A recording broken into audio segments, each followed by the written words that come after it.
Jerk! Let's go!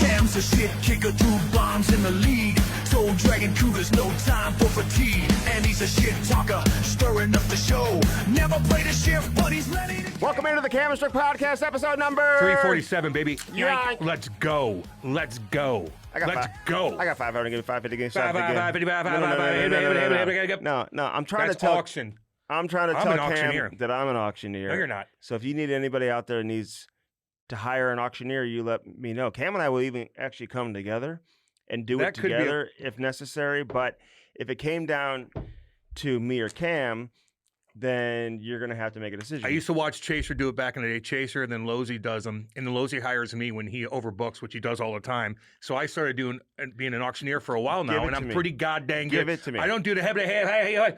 I just call people that's up. what you're supposed to do. No, I call people. I go up there. I have to get their attention first. That's number one. And we all know that. You got to get their attention. Yeah. They're all talking after it's after this, it's after that. Tell them to shut up. And then you start you got to know your list, man. Yeah. And I put on a comedy show. Come on now, you're back there. Hey, come on. Get off your wallet. Yeah. You call That's these guys what I up. do, too. All these guys act like they're wealthy. I got 5, give me 10, give me 10, give me 20, give me 20, give me 30, give me 30, give me 30, I got 40, I got 40, I got 40, I got 50. That's hell how yeah. you have to do it, dude. Well, No. you can't do that. I do get confused. You have to have a guy around you, though, man. Like, if you're going to You do get confused, like how much money? I'm like, what is it for? So you got to have a guy spotting and all that stuff. But it's a good way to make money. I told you, me and you could be hilarious doing these after big events, golf tournaments. We could do fucking put on. It's all about putting on a show. I'm available and getting everybody laughing and drunk, and then they're like, "Oh, I'm a big dick. I'm the big dick." And it's good to have good auction items. Sometimes I had to fucking have shitty auction items, and you're just trying to get stuff out of people. Okay, we've got a $20 gift card to Golf Galaxy. Yeah, you know. And we'll start here in the front. $30. We'll start the bidding at $20. So dumb. Who's got 20? Hey, he's got happy 20. Father's Got Day 25. to Andy, by the way. Thank you. Happy Father's Day to Andy. Whoa. Cute pictures of you and the kids. And you guys have been on a lot of like trips together and stuff like that. And it's just cute, man. I didn't happy post Father's anything. Day. Lori did. MK. I know everything about your life, Andy, because of Lori. Everything. No, you don't. Yeah, I do. Yes, I do. Give me something that... I like it. I like when she posts. I know exactly what happened on your Chicago trip. You're like, I know exactly what happened on this. I know exactly she what wasn't there. Okay, the other one then. Wherever you guys were, boom, boom, boom, boom, boom, boom, boom, boom, boom, boom, boom, boom, boom, boom. I'm like, I know. You know, there are people, I will say it's so this, funny. If I want to reach out to them, or if I haven't heard back, I'll just go to their Instagram to see where they're at, because they do post so much. Or they're on Instagram, because you could tell if you're on Facebook and Instagram. Can? Yes, you can. It shows you, like a green thing pops up on your name if you're on. I know somebody Always watch that, who's homie. on Instagram. He's a very kind of a quiet person, but I swear he's on Instagram more than anybody I've ever met. Like every video I look at or watch, he's already liked it. Or they send you videos all day long. You ever know those people who don't talk in public, but they're super loud on social media? Or they send me like clips of shit. And I'm like, oh, clips enough. nonstop. Enough.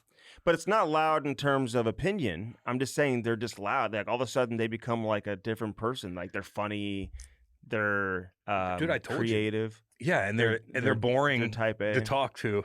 And then on social media. But shit, that they could tweet something out and be funny with it. It's really weird. But in person, complete opposite. They've got no personality. No personality at all. And they're nervous. And then and then they'll tweet things out and be really confident in their tweets. I got to give a shout out to Max Pacioretty. I met him this weekend. I mean, I had talked to him in the past. He's cool. But really cool, man. He came up to me one time on a FaceTime and goes, "Hey, man, I'm friends with Travis Turnbull."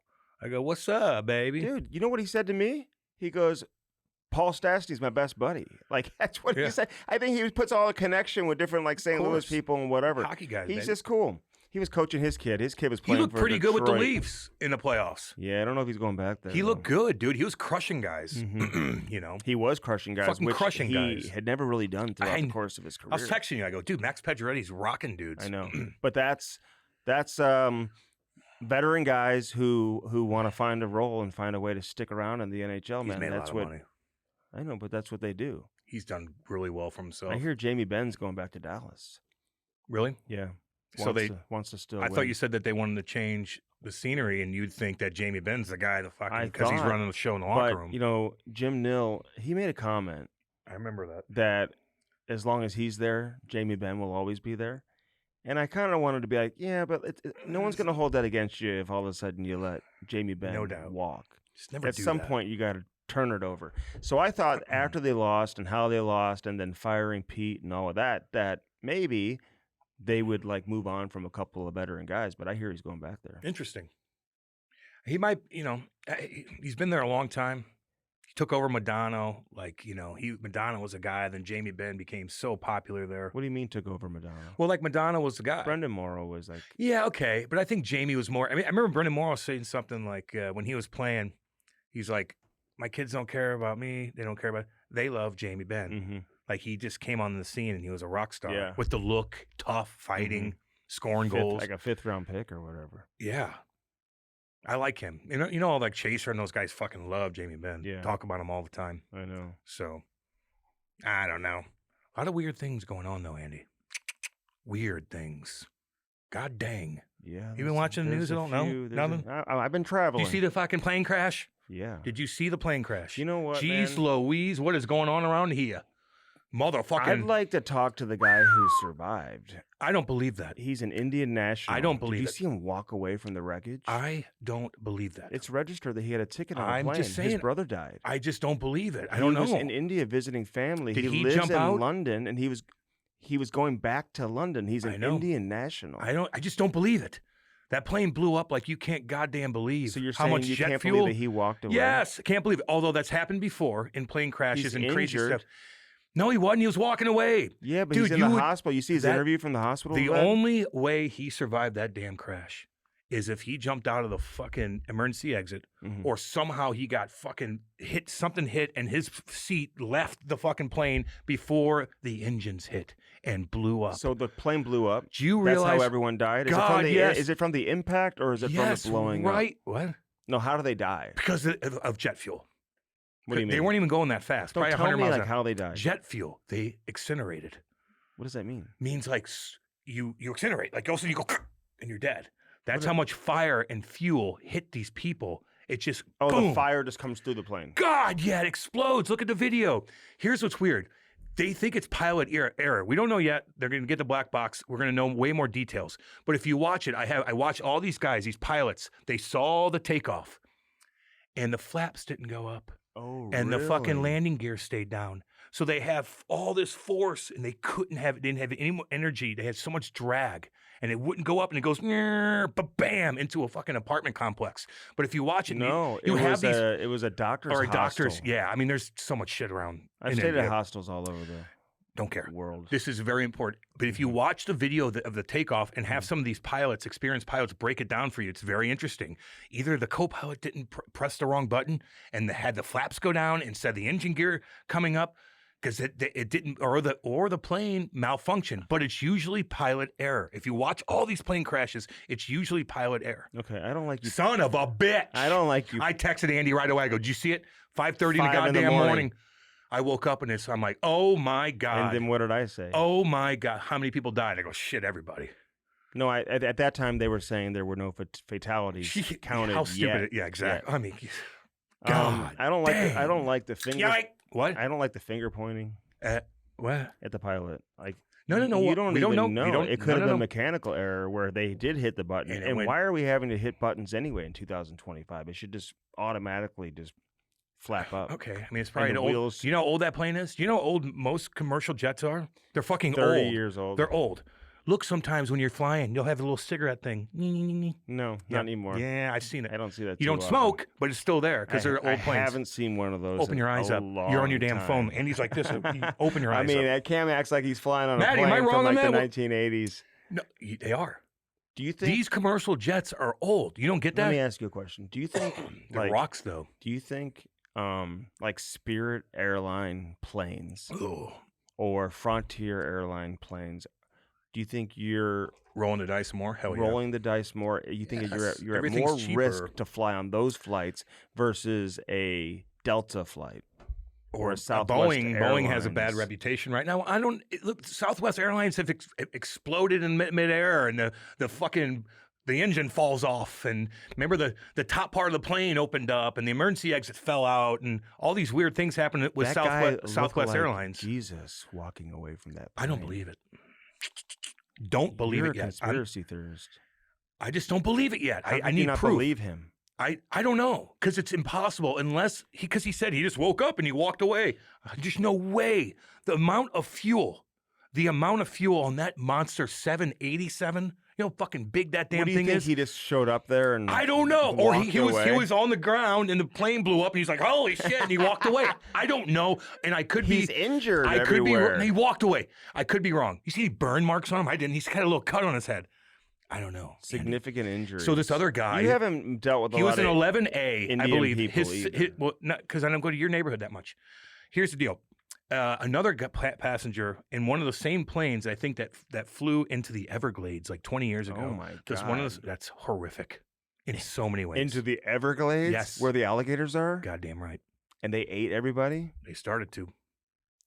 Did you see a video of that lion who broke into that grocery store? And he looked like AI, dude. You think that was AI? Yes, it was AI. People were saying that in the comments. But that's what no shit, He's man. eating like tomahawk steaks. Don't get got. It was like he was at a buffet. Don't get got. There's so much AI out there. It's incredible. Used to go to those like what buffet restaurants. I used to love Genghis Grill, baby. No, not the Asian ones. I want the Asian ones, baby. They're the best buffets, or the Indian buffets. Speaking they're of the damn Indians, good. We have a lot of Indian restaurants out in Wildwood. You know that I cook as well as the Indians do with Indian food. Disrespectful. Oh my God. That is so goddamn disrespectful. What do you mean? That's so goddamn disrespectful. Why? You don't know shit about their culture. Yes, I do. You don't know, and just because your neighbors are Indian doesn't mean you know anything about them. How dare you say that? No. How dare you say that? You're better than them at cooking Indian curry? food. You're out of your goddamn mind. I wouldn't eat Indian food from you. I'd be pissing out of my ass for weeks. Oh my God, Holy, dude. Andy's cook. Kate, let's go to Andy's house. What's he making? Indian curry. Chicken curry. He doesn't even cook chicken or eat chicken. I'd make you some Get on with yourself. I'd make you some tandoori chicken. I'm not eating your food yet. And I'd make you some Bombay aloo. I'm not eating your food. I'm not eating your food yet. I'm not doing it. My stomach cannot handle that. I almost brought you That's a 45-minute drive home. And I'd have to go to the goddamn gas station and take a dump, and I don't like doing some Giordano's pizza from Chicago, the thick crust. Oh, God, yeah, dude. I have 3 pieces left, dude. No, I'm not eating old bullshit food. If it's frozen, I'll put it in the oven. No. But you probably ate it 3 days ago, and then you're going to keep it. It's from Friday night. I'll eat deep dish pizza. It's from... God dang. It's from Friday night. I'll bring it to you. Disgusting. I'll bring it to you next week. You next week, yeah. Maddie. Hey, listen, it's always good, man. I've had it in the refrigerator the entire time, and now it's still in the fridge. So I'm at Giordano's with a couple of other hockey dads. Great families we met from like the West Coast. You know, like last summer we played with a bunch of families from the East Coast. This summer from the West Coast. Good hockey players in the West Coast, dude. God dang. Really good hockey players. Well, yeah. A lot of hockey players people everywhere. retire out there and they just... There it is. You know what I mean? Kind of like what they did here. So anyway, we're at the pizza place, Giordano's, and this guy is just berating this poor manager. Waitress/manager. She was like everything there. I think she was cooking too, cleaning. Did you say something? What do you look like? Hold on. She look like? He was. Give me a description. Give me a description. He was balder, a little Caucasian? Heavy. No. African American. I don't know. Don't lie. It's African American. No, I don't know if he was. No. You can't tell the difference? No, Jeez. I think he was like, come on. He may have had some Indian in him. He may have had some Pakistani in him. So an Indian. He could have had Pakistani in him. Goddamn plane he could have been Middle Eastern. You say you're better at cooking than the Indian people, and now another Indian started berating somebody at a restaurant. Really weird. With the Indian spices. Well, he wasn't Indian. He wasn't Indian. Black. So he's black. He may have been Middle Eastern or Pakistani. He was pissed. He calls the police because his pizza wasn't well done enough. These psychos. Is there anything that would make you that mad to call the police? Well, if somebody owed me money, or if somebody robbed me, or I didn't. Okay, but even if they didn't cook my food right, I'd just leave. Like, get out of here. Are you calling the police over that? God, no. No. What do you think that cop is thinking? Go fuck yourself. I got shit to do on the fucking west side of Chicago where the gangs are out of fucking control. I got shit I got to do, and you're calling me in for this bullshit. That's where I'd be hanging out on the west side, probably. South side, west side. You don't it's always by the airport. Oh, really? Chicago's hardcore. I love Chicago, dude. I don't think the hardcore part of Chicago is by the airport at all. I think it's right by the United Center. Yeah. Down in those parts. Yeah. I've walked by myself at night. Well, you're stupid.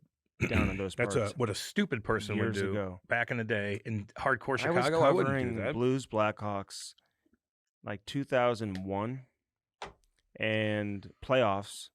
Blues swept them. Brent Johnson had like 3 shutouts in a row. He kept like this little voodoo doll in his locker and didn't want anyone to know, but it was like this little thing. He took it everywhere he went. And so he had 3 shutouts in a row, Cam, as I was saying. And so keep breaking it down. Okay, so anyway, after the game, I'm like sending a bunch of sound back to KMOX Radio, who I was working for at the time. And I just had to go out and find a cab, dude. It wasn't Uber back then. So I'm walking around, like, looking for a cab. I'm like, hey, like, every time a car would drive by, like, thinking it's a cab. Eventually, a cab picked me up and drove me. But, yeah, that was hardcore. But that wasn't that big of a deal. No, I was going through some of the worst. I was going through some of the worst neighborhoods in the country. You just don't know how to tell a story without over-exaggerating everything. And it doesn't, and still, in the end of the story, it doesn't even among the worst neighborhoods in the country. Not right there. Walking through. Not right there, dude. Not right there. You would not have been able to walk through that. I wouldn't want to do it. Mm-hmm. Unarmed? Oh, hell nah. You know what I mean? Mm-hmm. No, but Chicago's fucking awesome. And I love to play for the Blackhawks and be a superstar and live in one of those penthouse suites looking over the fucking water. How dare you say God that? damn right I would. The Blues fans are not. They're fine about it. No, they're not having that. I love playing for the Blues, too. I love to play anywhere and be a superstar. Don't get me wrong, but Chicago would be really cool. It's a huge market. I love that city. Name a U.S. city where it'd be more fun to be an absolute superstar celebrity as an athlete than Chicago. Name your top 3.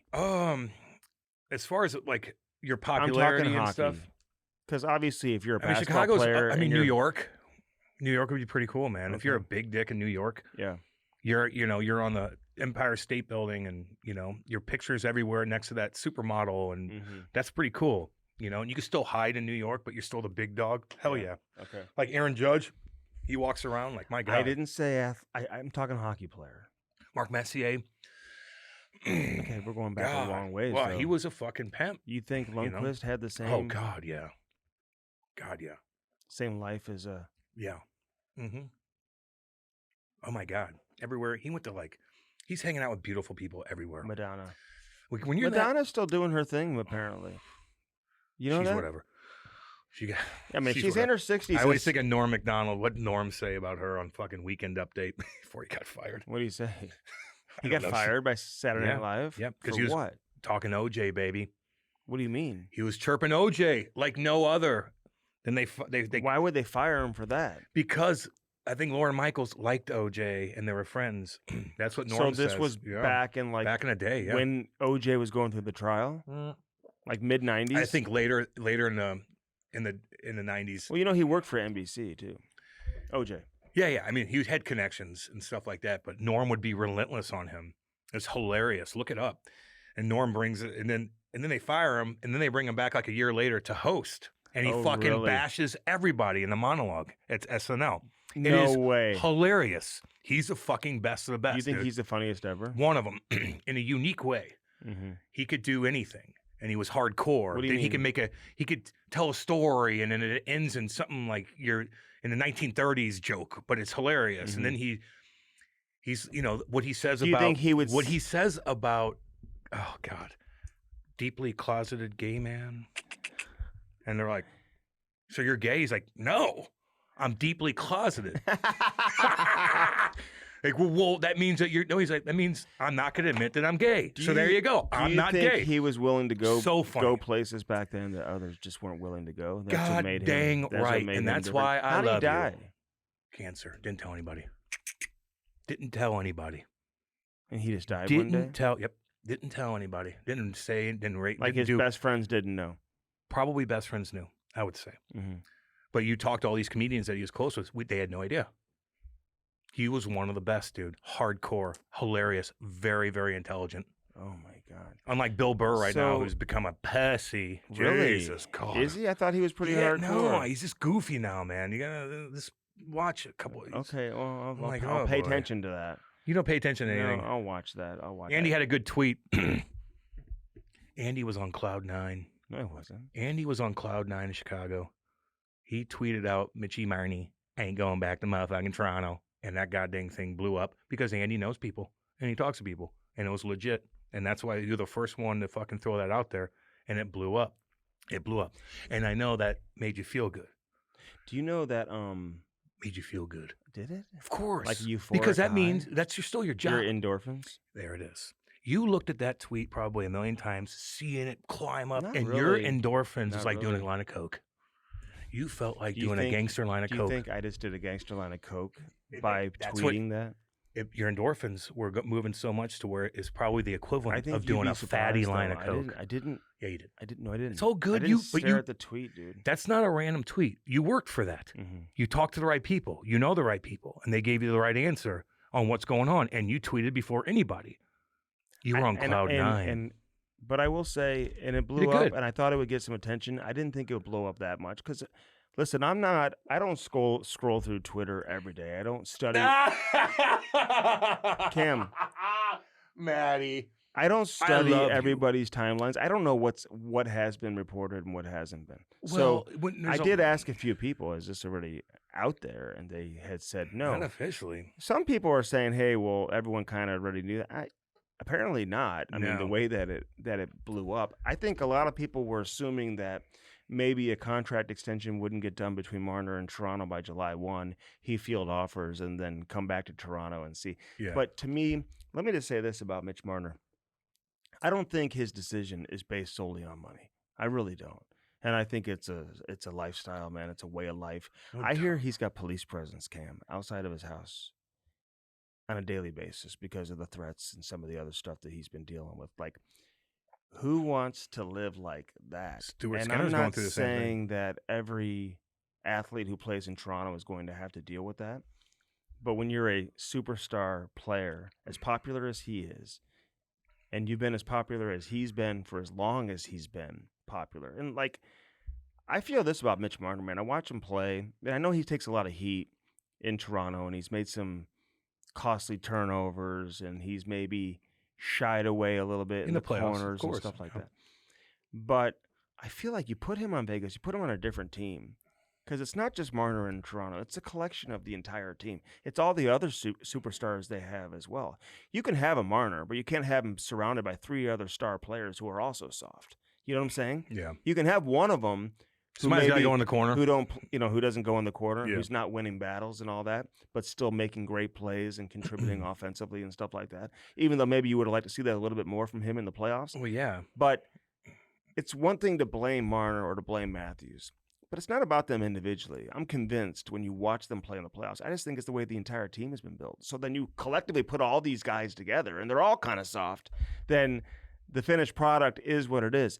You put him on a different team. I think Vegas would be a great spot for him. I just feel like that's where he's going to end up going because it's just like a Vegas thing to do. You know what I mean? Oh, yeah. And it's Big like, splash. It's so Damn right. Vegas. Yeah. You I like know, that. to go out and It's get awesome. a Mitch Marner. Yep. And, you know, they're going to have some extra money to play with now with Petro's situation if, in fact, he goes on long-term injury and doesn't play. Do we know what's... I don't know. Listen, he's got the knee situation that's been going on from what I understand.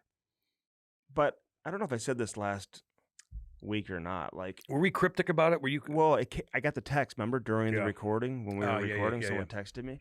Yeah. And knowing Petro, like he's not like chasing anything. Like he's won a couple of cups. He's had the international success. I do think family life is important to him. I think like just as important, if not maybe even more important than playing hockey at this stage.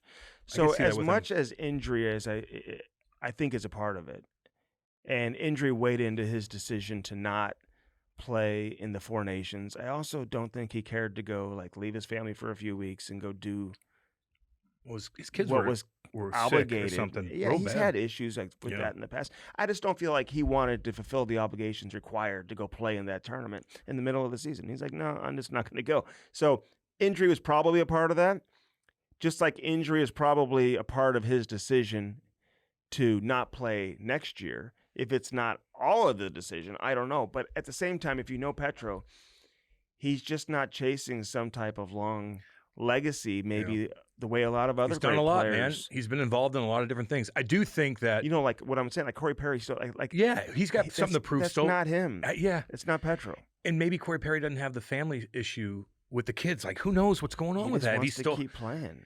Corey Perry wants to keep playing, no doubt. He loves to win another cup. And he wants to win another cup. Could you imagine going to 5? I know. Stanley Cup Finals, but I bet you losing. I bet you Petro though was like, no, I don't want to go to 4 Nations. I'm fucking beat up. Like it's been long. I've been playing so many playoff games and regular season games. But then he watched it and he's probably like, Okay, so that's a different story. He's probably like, God damn. But I also think some of these guys who have made so much money are like, how much are we getting paid to do it? I agree. Is it worth it to go make a handful of money when you don't need the money? It's not enough money. You're not making money, really, are you? I think they get paid a little bit or whatever. That's not it. For 4 Nations. But when you're watching your buddies. That's an NHL event. Those guys did get paid some money, and I'm sure you got paid some money to win the tournament.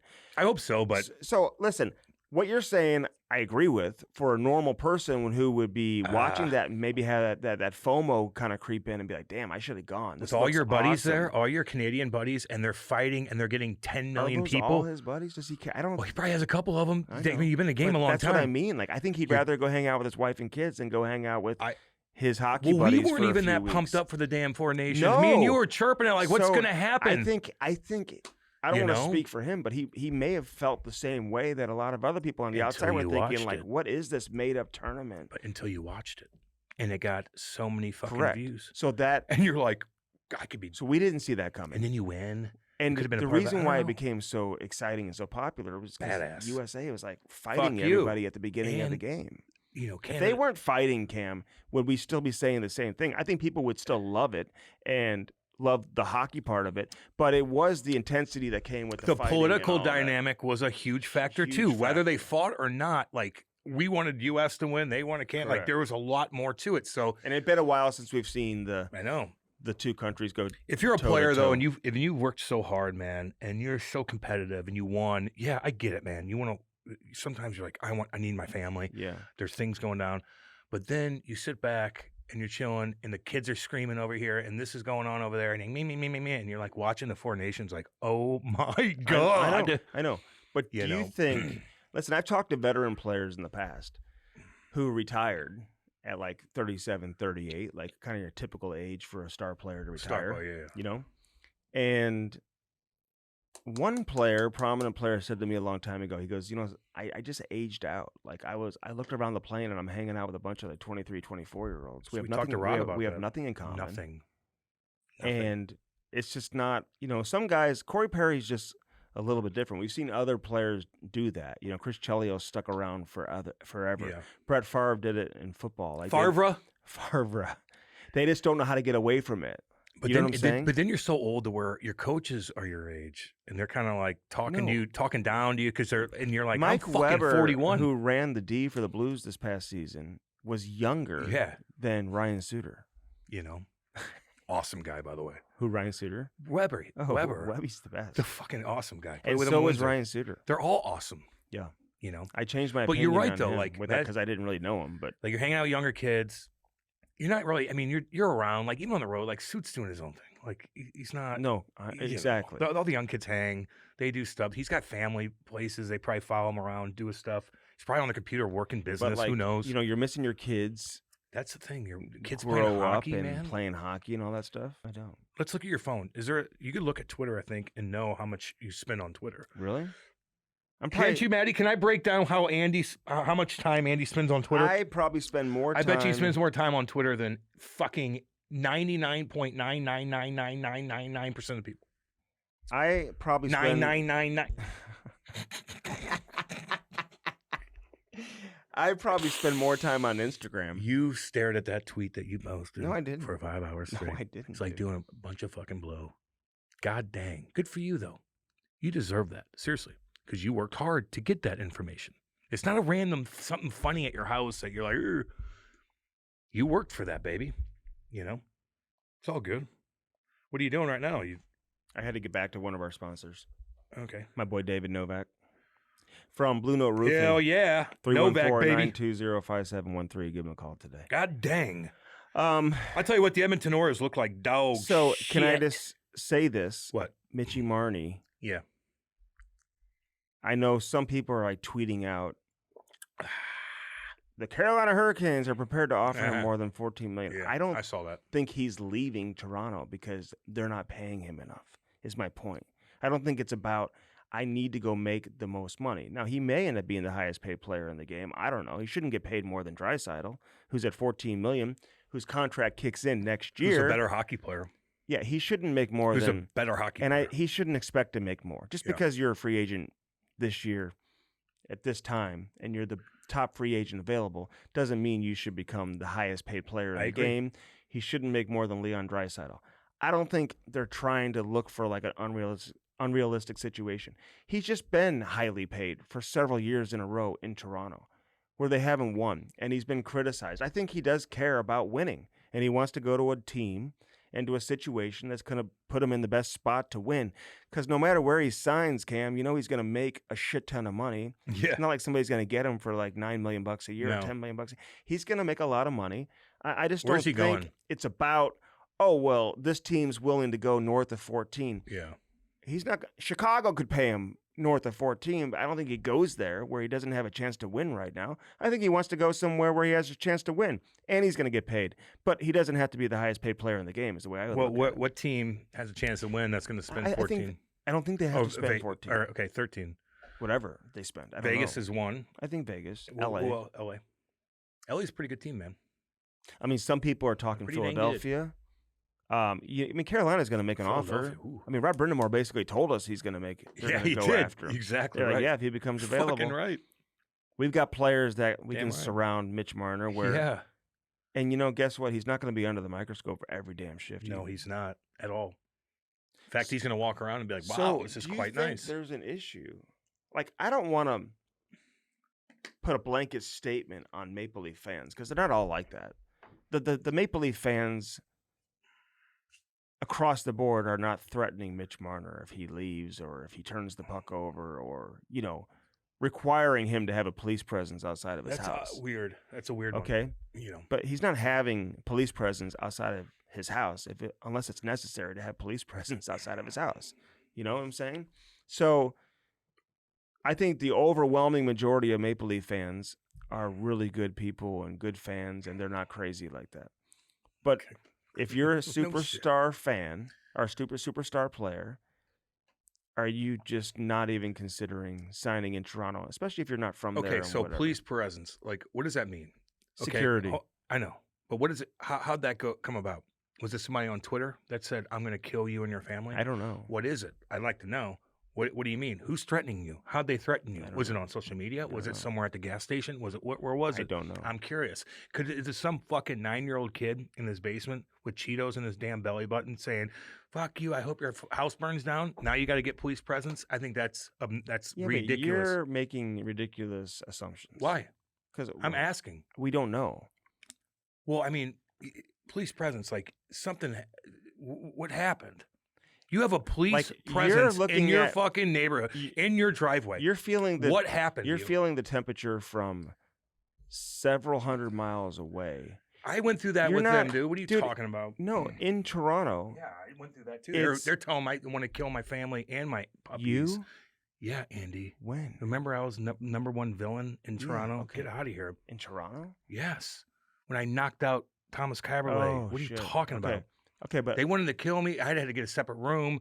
All this stuff when I went to Toronto. Yeah, they threatened my parents. They'd have letters. I still have them in my house. I told you that before. So I'm like, what the fuck are you gonna do? So if you're receiving those, then imagine. But you think I took it serious? No, but imagine what Mitch Marner is maybe dealing with, and in Toronto, like we're seeing the Twitter. You're on Twitter all day long. You're scrolling on Twitter all day. I'm on YouTube. I'm on YouTube more than anything. Okay, you're seeing it on Instagram. What if you're in Toronto where every television and radio station, this is all they're talking about nonstop, dude? Yeah, it's a lot. Nonstop. It's a lot. They're doing the same thing in Edmonton. Right. They're doing the same thing in Vancouver and Montreal and Ottawa. That's what they're doing. The same fucking thing. Again, and Stewart said he's got death threats too, right? Didn't you read that too? Stewart. Skinner. Oh, maybe. Yeah. What does that mean? Edmonton's a joke with their goaltending situation. It's a joke. It's embarrassing. At the beginning of the game, you know who was the best analyst in the game? Like, it's not even close. Who? Wayne Gretzky. Oh, God, yeah. He says everything so perfect, I know. so eloquent. Just a man. Without any emotion or any Nothing. Just chills, baby. He's like not angry. He's not attacking. I like that panel. Oh, they're so good. So goddamn so good. TNT, Henry, even when Ace, they have Ace is good too. Ace is He's gotten damn way good. better. He's damn good. When they have them all together, They're so good right dude. now. The crew It's they have awesome. when Wayne and Lundqvist are both there. They're so interesting. Everything they goddamn say. And Wayne is like, he doesn't sit back, dude. He's like, no, I've got something to say, and I'm gonna say it in the most eloquent, confident, credible way, chill way. You know what I'm saying? Like he's just like, this like, is what I see. He's like, and it all comes together. And he's like, yeah, you know, if you're in the Stanley Cup final and you got Sergei Bobrovsky on the other side, and then on your team, we're going into Game 6 and we're worried about who's going to be the starting goalie. That's a problem. I'm like, no shit. Like, I totally agree. Like, you have an issue. You've got a $14 million player in Leon Draisaitl. You've got the best player in the game in Connor McDavid. Nobody else really scores on the team. They don't have Hyman right now. Evander Kane, I tried to pump his tires last week. I know, and we tweeted it late too. He's gone quiet. He doesn't do anything. If you look at the leading scorers in the playoffs, it's like all Florida Panthers forwards. All the way down the line. All the way down. And then maybe their defense. Then you get to Corey Perry, who's got like a handful of goals and whatever, who's 40 years old. Like, where's the rest of Edmonton? Are they going to build like a Stanley Cup winning team or just have a couple of Stanley Cup caliber players on their roster without a team that can get it done? That's why it was killing me when all the media was like, oh, Kasperi Kapanen, he's unbelievable. They sat him, which was stupid, Dude, I thought. I know, but it's like, you need him.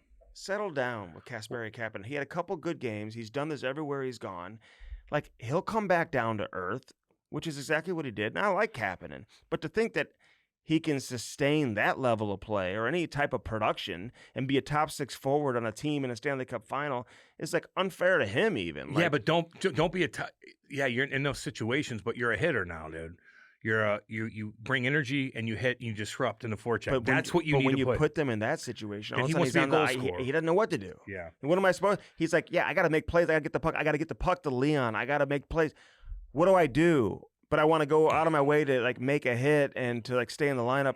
So they bump him up the lineup. They put him in a top 6 role, and then now he's a healthy scratch a couple games later. Skinner, what are you? Arvidsson, what are you? Again, and I know that we all took a little bit of shots at Edmonton during the year for letting Broberg and Holloway go. And then I was saying, you know what? Maybe it wasn't fair because here they are on the Stanley Cup final, so I got to give Edmonton credit. But I said at the beginning of the year, they let this guy go, and they brought in Jeff Skinner, who had never played in a playoff game ever in his career. Yep. And Victor Arvidsson, who had, some injuries in LA. He's been a good player for a long time, but like you're letting a 22-year-old with upside leave your organization to bring in these guys.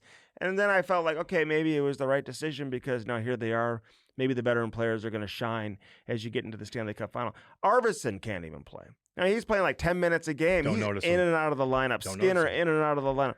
These guys, don't notice them. For Edmonton, they better get some players. If I'm Connor McDavid and his contract is coming up, it's like, yeah, I want to win a Stanley Cup in Edmonton, but can I win a Stanley Cup in Edmonton when we don't have all the pieces? He can't do it on his own. I don't care how great you are. You can't just do it on your own. They don't even have a goalie that they can settle in on. I mean, Campbell was supposed to be their goalie. That's who they're paying big time money to. They're still 2 games away. They are. And he's not even scoring. But they're still trying to decide, like, they're flip-flopping goalies. They don't know which goalie to go with in the Stanley Cup final. Listen, the Panthers are one of the best assembled teams probably we've seen in a long time. Like, let's be completely honest here. No holes. I mean, there's none. They are so damn deep. Everybody knows exactly what they're doing. There's no Paul Maurice. This is what you need to do. No, everybody knows. Lundell to every Marchand gets a jump on you twice on the faceoff. Dude, that's a goal that you score in 8U. Okay, he gets a jump on you like that. No. You don't even like bump him on the face. Are you out of your fucking mind? That's a goal in 8U then he hockey dangles you when you're 8 years old, where you just jump the faceoff and you go, and all of a sudden you take it in. and score. Exactly. That's when you went through puberty before everybody else did. That's what you're doing. The 8-year-old who scores that. 37 years old. In the NHL in the Stanley Cup final? He jumps by you so fucking fast. Are you out of your mind? I tell you what, I was watching that and I'm thinking of Adam Oates. he was so hardcore about face-offs and being a winger and bumping and getting in ways. Yeah. If he would have saw that, dude, he would have lost his damn mind if I did that. I'd sit games out. Like, how does that happen? He dangles your whole fucking team. He dangles your whole team. His next goal. Get out of here. His next goal was unbelievable. It's unbelievable. And this is where what I was trying to say last week when I say, like, I just never appreciated Brad Marchand before. I always knew he was a great player. So awesome. But like Ryan Whitney said it on Twitter, I totally agree. Like, this is the best I've ever seen him play. I've never seen Marchand play like that. Do you remember him like dangling guys and going end to end like that? Like, you've seen him score a lot of big goals. He's a disruptor. He's put up a lot of points over the course of his career. He's been a great player. Look at his line mates, dude. They get He's back. been a great player forever. This guy is a Hall of Fame player, okay? Been a great player for a long time. But I just don't remember him having these type of highlight reel goals all the time. He just has good line mates, man. They put him in a great position to succeed. He's doing a lot of stuff on his own, too. He just did it. Jake Wallman, who's squirting a water bottle on the other team's bench a couple of games ago. Actually, didn't even hit the bench. It hit like... it hit Brian Boucher. Yeah, Boucher's like, what are you doing? Yeah, what are you doing? And then Jake Wallman also, remember they took a penalty a couple games ago? Laughing. Yeah, because they threw it Dude, over. You're in the Stanley Cup final. Don't jinx yourself, Jakey boy. When you do that stuff, man. Who squirts a water bottle in the Stanley Cup final? Yeah, what are you doing? Getting me wet? I'm soaked already. You're not even hitting me. It's the Stanley Cup final, dude. You're squirting your water bottle? If I'm McDavid, I'm telling him, sit the fuck down. Dude, where is Corey Perry and McDavid and Draisaitl? Be like, shut the fuck up. God damn. But to be fair, the Oilers are 2 games away. I know. They are. Like, they could and still they did turn this this around. last year. And if McDavid gets to psycho mode, which we haven't seen in a while, and he takes a game over, now he's going to game 7. Like this when he's yelling. He gets a psycho mode. How does he game over? What does he do with his arms? He kind of goes. I like his hands kind of went like a penguin because he's having a seizure. No, seriously. I know. No, that's emotion, man. Like, goddamn. I know. Well, they're going to need some of that. Damn. Go to game 7. Make it interesting. They did it last year. Florida may be a better road team than they are a home team. They just play, dude. They get right off the bat. They're hopping. As great as Marchand is playing, if Florida wins, I still got to give Sam Bennett. He could have had another cut. He still has 5 goals in the final. Andy, he almost scores every shift. And he'll fucking run you over. It's real. And never smile. And he's not big. No, he doesn't smile, and I love that. But he's not big. But he's so powerful when he skates. He's in the right position. He's getting these one-timers off, and fucking they're robbing him, or he's hitting the post. Like, he could have had a lot more goals. What does he look like without a beard? Like you. He's not big. He's not. I bet you he's not even fucking jacked. Yeah, but he hits hard. He hits like a truck, dude. He's like Dallas Drake. Hits like a truck, clean in your sternum. Doesn't elbow guys. No, he'll elbow the goalie. He goes right through you in a clean way. Wonder if he has a football background like I had like you back do. in the day. You guys might be related. Maybe. It's unbelievable. Because I'd go through you, right? Andy, you gotta post that picture of you when you're young, with your shoulder pads on like this. You know, I haven't looked at my tweet in a while though. But You haven't? No, I haven't gone back and looked. You look one more time. It's like doing a line of coke, baby. But those endorphins in your head. Wow. You probably did a workout afterwards. You probably should have. Did you have sex? Did you make love to Lori? She wasn't with me. Oh my God, if she was. Whoa! Damn, boy. You don't even know that's happening to you. But it does. I haven't looked at it in a while, but it does. Pronger chimed in. What? Prongs chimed in on the tweet. Oh, did he?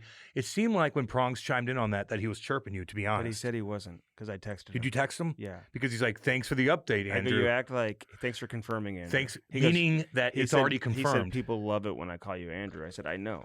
Yeah, but just making sure you weren't chirping and being sarcastic because, like, dude, like, this was not. No, he was chirping. He said he wasn't. Yeah, but it seemed like he was. Mm-hmm. Yeah, it seemed like he was for sure. You need to start bringing some napkins, son of a towels, bitch, or something. It's all good though. I love Prongs, man. Of course.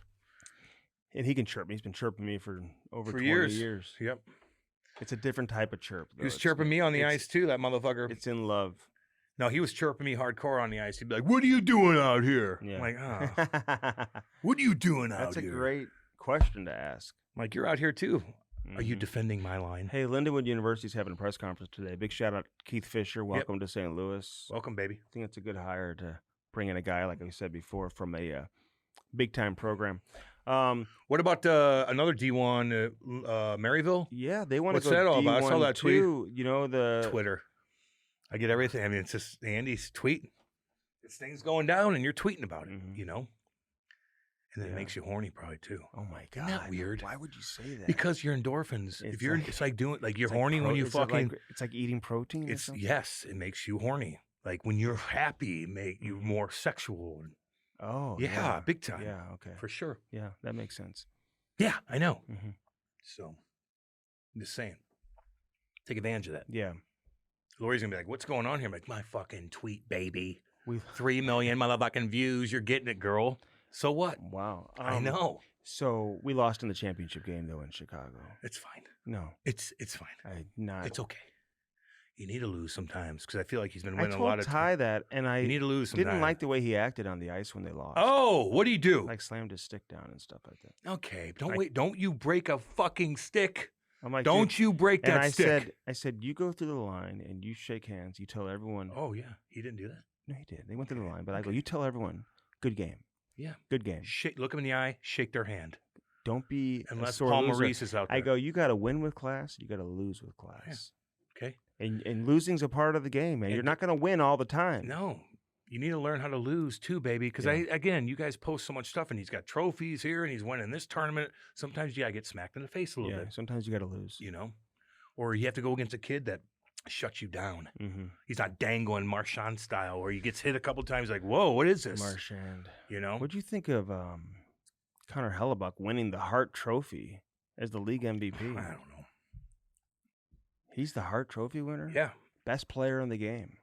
Yeah, I don't know. Over like Kucherov or. That's a solid team up in Winnipeg. If they had a different very lineup, good defensively. Very good. I just wonder how it's weird. Like when you get presented trophies at this time of year after you didn't play well in the playoffs. I don't like it. Again. It's been like year after year, and now you're winning the Hart. Like, we got a goalie trophy. It goes to Vezina. I'm not saying they can't win the Hart, but they got to really separate themselves from the pack. I mean, there's other goalies that had great save percentages and great goals against average. The teams maybe didn't win the division and stuff like that, but I liked this video though. Oh, it was cool. Do you see his when he's badass fishing? Yes, he's got a badass lake house. His family looks fantastic. So awesome. His family looks great. We chirp, but I saw him, and if I'm him, I look at him differently now. I know.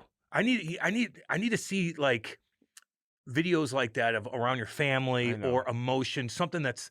And I look at you a little different, dude. He's chilling in his backyard, beautiful place, looking over like the mountains and a lake. I'm thinking, God, if I had that money, that's exactly what I would do. His beautiful wife, his kids. Yes. The trophies are coming. He's just chilling. They're partying. They're having a barbecue. God dang, people baby. do say like, damn cool. Kucherov, the way his relationship with the media at the All-Star game, does that hurt him? Does that cost him some votes?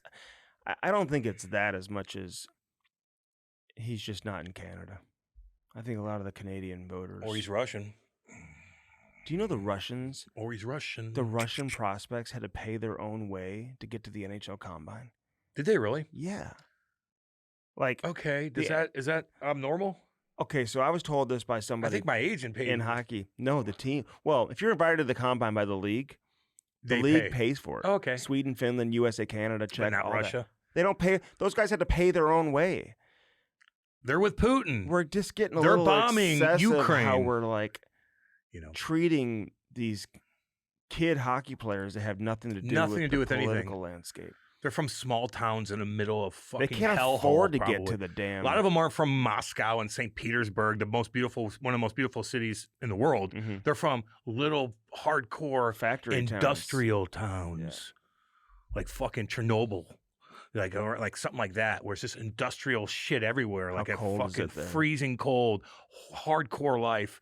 You know, your dad and mom are doing so much for your hockey career, probably traveling so far to even get to somewhere, and now they have to pay for shit. They gotta pay, or their agent. Do you think they're hanging out with fucking Putin? Their agent has to pay for it. Jeez Louise. Funny how they don't talk about Ukraine and Russia that much anymore. Dan Milstein, I think he's like a Russian agent. Yeah. He's a hockey agent, and he is. I think holding like his own combine and like inviting teams to come, and he's like having all these Russian kids come to a combine. What's the latest on the kids up in London with the girl? I think they're going to announce the verdict on July 24th. How long has it been? Have they been out of hockey? They're done with the trial now. I think now you wait for the judge to come out with his verdict. Wow, what's going to happen? If they're found not guilty, there's going to be some angry media people up in Canada. I know. If they're not guilty. But they're not guilty then.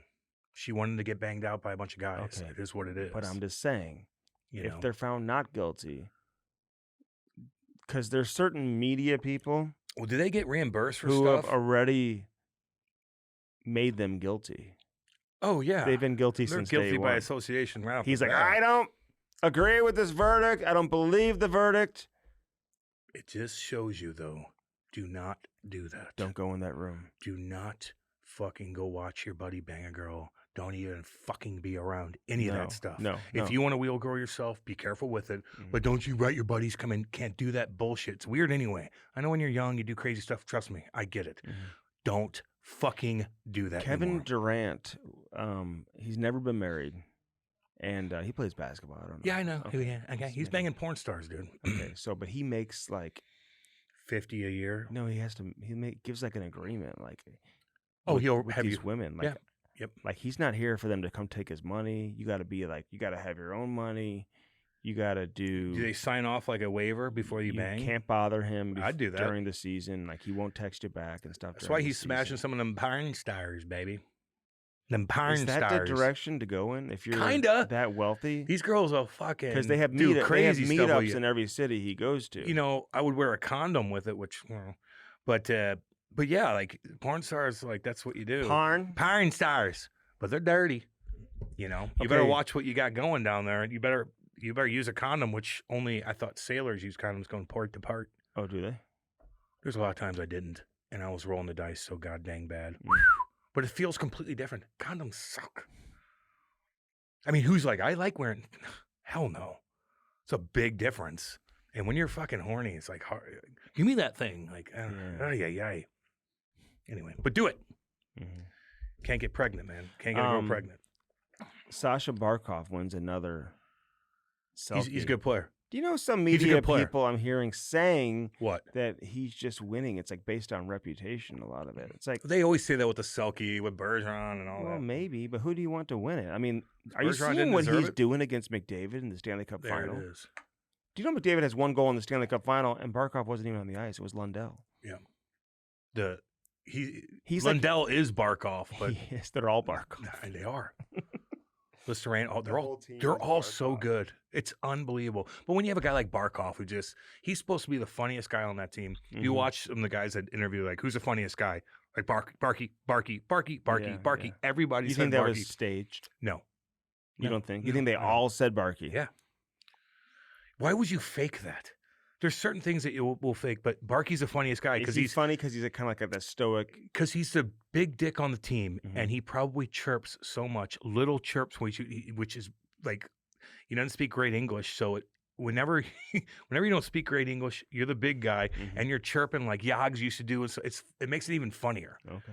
He might say the word wrong. He does this like it's funny. He's supposed to be hilarious. Our thoughts are with the Indian people though, man, because that is a plane crash. Horrific plane crash. I was seeing Indian people in Chicago. Son of a bitch. I was seeing Indian people in Chicago. Oh, yeah. And they're walking through the park, and I just wondered what was going through There's their some head. fucking weird shit going on, dudes.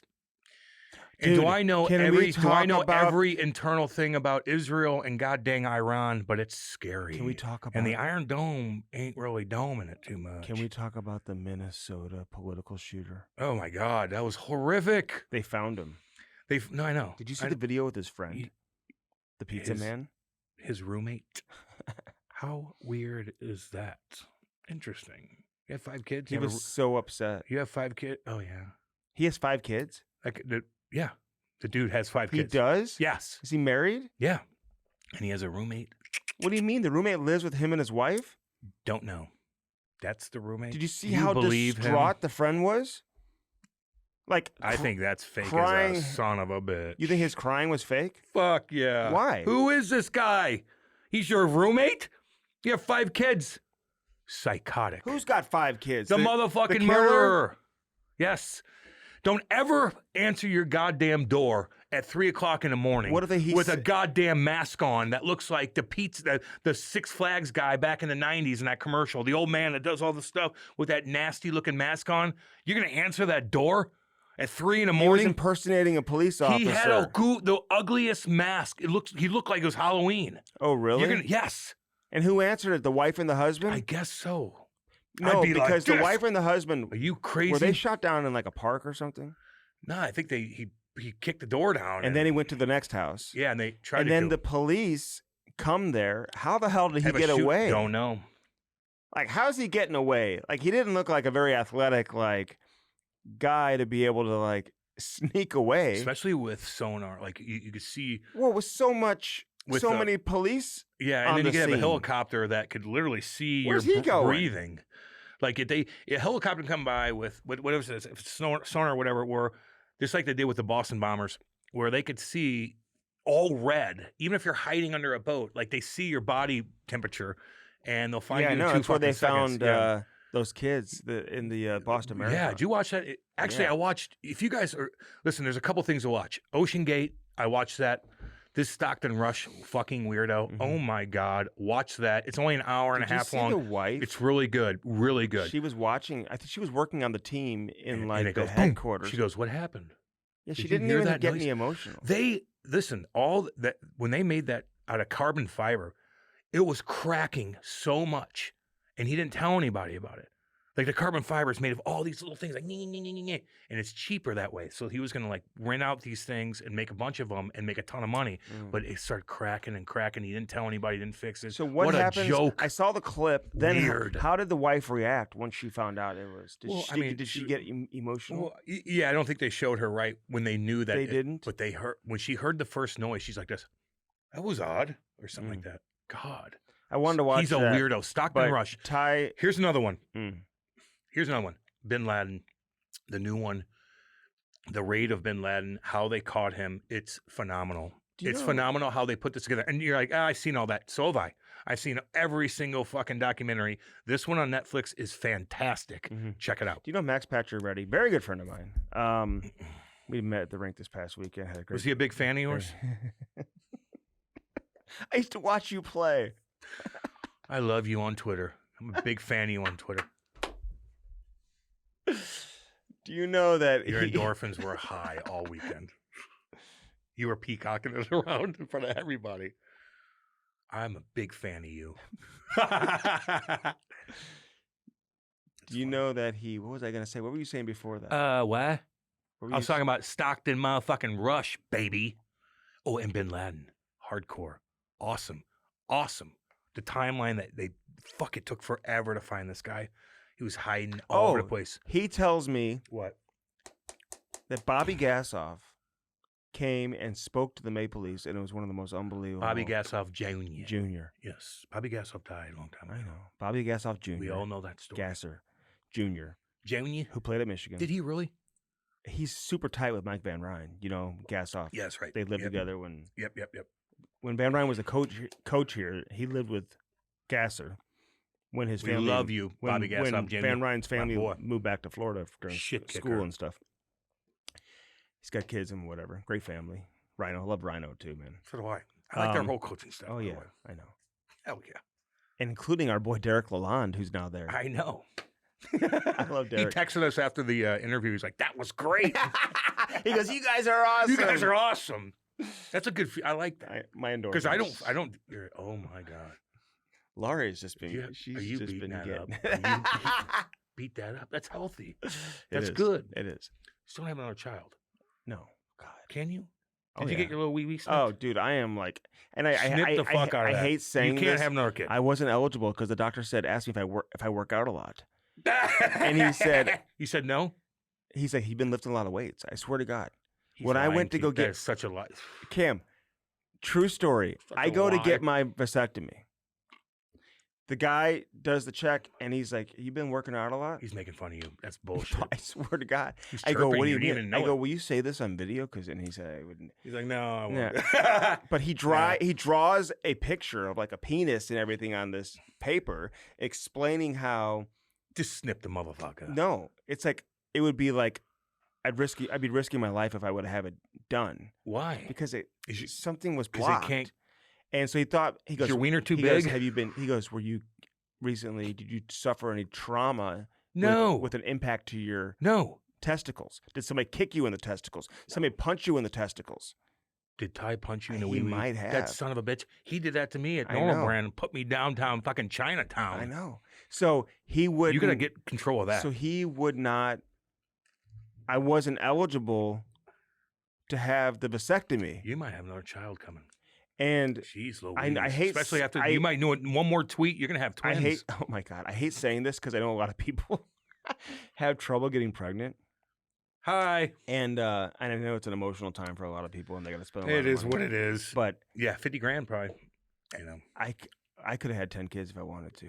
I mean, we wanted to have a baby, bang, and we had we lost a few. Really? Yeah, 2. She had 2 miscarriages? Yes. I did not know that. Is that private to say? It's okay. Okay. You know. Well, we just relate to a lot of people out there. I didn't know that. 2. I did not know that, homie. Very fucking 10 kids. Emotional for my wife. You would be so fucking panic mode right now if you had 3 more fucking kids. Okay, but let me explain. 6 kids. Both of them were before Ty. Oh, okay. You want a boy? Well, I didn't make that decision. No, I'm just saying you were we want more kids. Actually, I'm sorry. One of them was after Ty. And Ty's the youngest. Yeah. Damn. I remember telling him. You were fucking fertile. I remember telling him I was so rattled. Why are you so fertile? It's amazing. Is it because of the lack of blowing your load back in the day to where now it's just fucking. No. You know what I mean? It's like a fire hose. You have a lot of options. Seriously. No. So I feel like I masturbated way too much or something, and then that's why you got rid of all yours. And maybe the drugs. I don't know. Okay, so but I never got. I remember being. Yeah, we had 3. Ty was young. He was maybe a year and a half. And she got pregnant again, and I was kind of rattled by it. 4 kids. And so I remember telling my crew, so I'm like, oh, we're having another one. He's like, that's great. If you have money. I'm like, dude, I don't know how we're going to. And then. If you got coin, it's good. I've always carried this guilt because I was a little rattled by my wife being pregnant again, and then we lost the baby. Oh, how long in? Probably 9-10 weeks. Okay, 10 weeks, but she wasn't like this. No, you go to your and they're like it's not moving. To the ultrasound, and fuck off. And then she's got to go in and have a surgery and stuff like that. And get it, a little C-section or something. Twice, dude. I didn't know that. Interesting. Yeah, very hard. That's bad. But you got 3 beautiful kids, dude. Anybody who's ever been through that, and knows how it impacts. It's really hard on the wife, dude. No shit, it is. That's your baby. That's you. I know. You created that little thing. You know what I mean? I know. But you got 3 beautiful kids, so don't worry about that shit. But if you keep tweeting shit out, boy, you better snip that fucking little dingy of yours because you're gonna have 3 more, and then it's gonna annoy me because you're gonna be out of control. How do you keep getting her pregnant? I'm like, it's from tweeting. It's from tweeting. I get the endorphins going. Like an animal. Sexual Tyrannosaurus. Marta wasn't going back to Toronto when Laurie got pregnant. Laurie sees a tweet. She's like, oh, I'm getting it tonight. She's not on Twitter. It's for the best. She has no idea. It's for the best. Do you know, she dropped off. If she was on Twitter, she'd be fucking blah, blah, blah, blah, blah. Oh, my God. We're just not on top of it like that as much. What would she say on Twitter? She Twitter? doesn't study, the hockey schedules. The other wives probably know everything. She's like, what do you... She dropped my daughter off at... field hockey camp this morning, and she saw a couple of the other hockey moms there. Yeah. And they were like, hey, they're getting their plane tickets for Boston because they're on sale. She's like, when are we going to Boston? I didn't even know we were going to Boston. I'm like, I haven't. She needs to calm down with that. I haven't, You guys been going on a lot of vacations. It's not a vacation. Ty's he's got a tournament in Boston in September or something. Oh, okay. To kick off the season type thing. Okay. We just haven't gotten into that. So okay. So the longer you wait, the more expensive it's going to be. I know, but sometimes it's easier to wait and get a good deal on something. No, you know what I mean. You don't ever really get much of a good deal. I tell you what I do like watching I watch that PGA U.S. Open. It's badass at Oakmont. This course in Oakmont where they took down all the trees in Pennsylvania It was like one of the hardest courses going, dude. Really? Oh my dude! Me and you would be out there still. We'd be out there still. To the U.S. Open on the drive home from Chicago. You ever heard golf on the radio? It's the most comfortable, soothing fucking thing ever. Let's go back. I love it. Let's go back out to Shannon. And she's like this. She's like 100. She's like 180 yards. It's a light breeze. Oh, look at this. Oh, the backspin. She's like, he's got good on it. She's got good. Oh, Mrs. High. Mrs. High hole. I want that. After watching hockey, and it's like blah blah blah blah. Like watching golf. They're going from one person to the next. I'm like, they are talented broadcasters. I'll tell you that. Listen, when you're a golf broadcaster, you cannot talented. You have to be like, it's like you have to have so many different rules on what you could say. You can't get emotional. You can't say this. You can't say that. You can't do this. It's really, really interesting. Mm-hmm. Look that up, man. These guys have to be like Jim Nantz and those guys have to be focused. Dude. You can't say wild things. You can't say this. No. It's unbelievable. Like you're a robot. But I like it. Yeah. I like to chill, man, and watch that. It's really interesting. That's a bogey for Simpson. He's now 3 over, John. I want to be good at golf so fucking bad. And then John takes over, and he starts, like, he's got this raspy, like, quiet, like, whispering voice. Like, I did play good down in fucking Scottsdale. Did you? In front of, like, people that are supposed to be good. Really? And I think they used my ball more than anybody. Get out of here. Swear to God. Was it a scramble?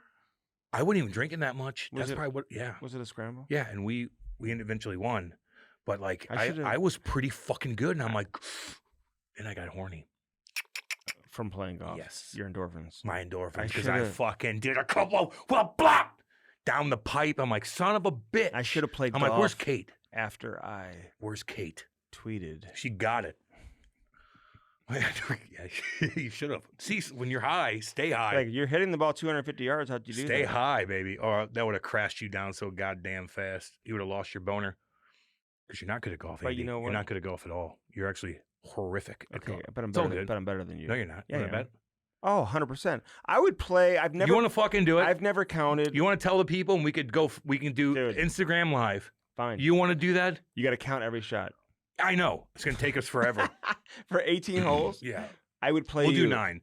Fine. We have to go. We can't. I'd play you in a match. We cannot annoy people. Match play? We can't annoy people. Match play? You can't be on the phone waiting to fucking do shit.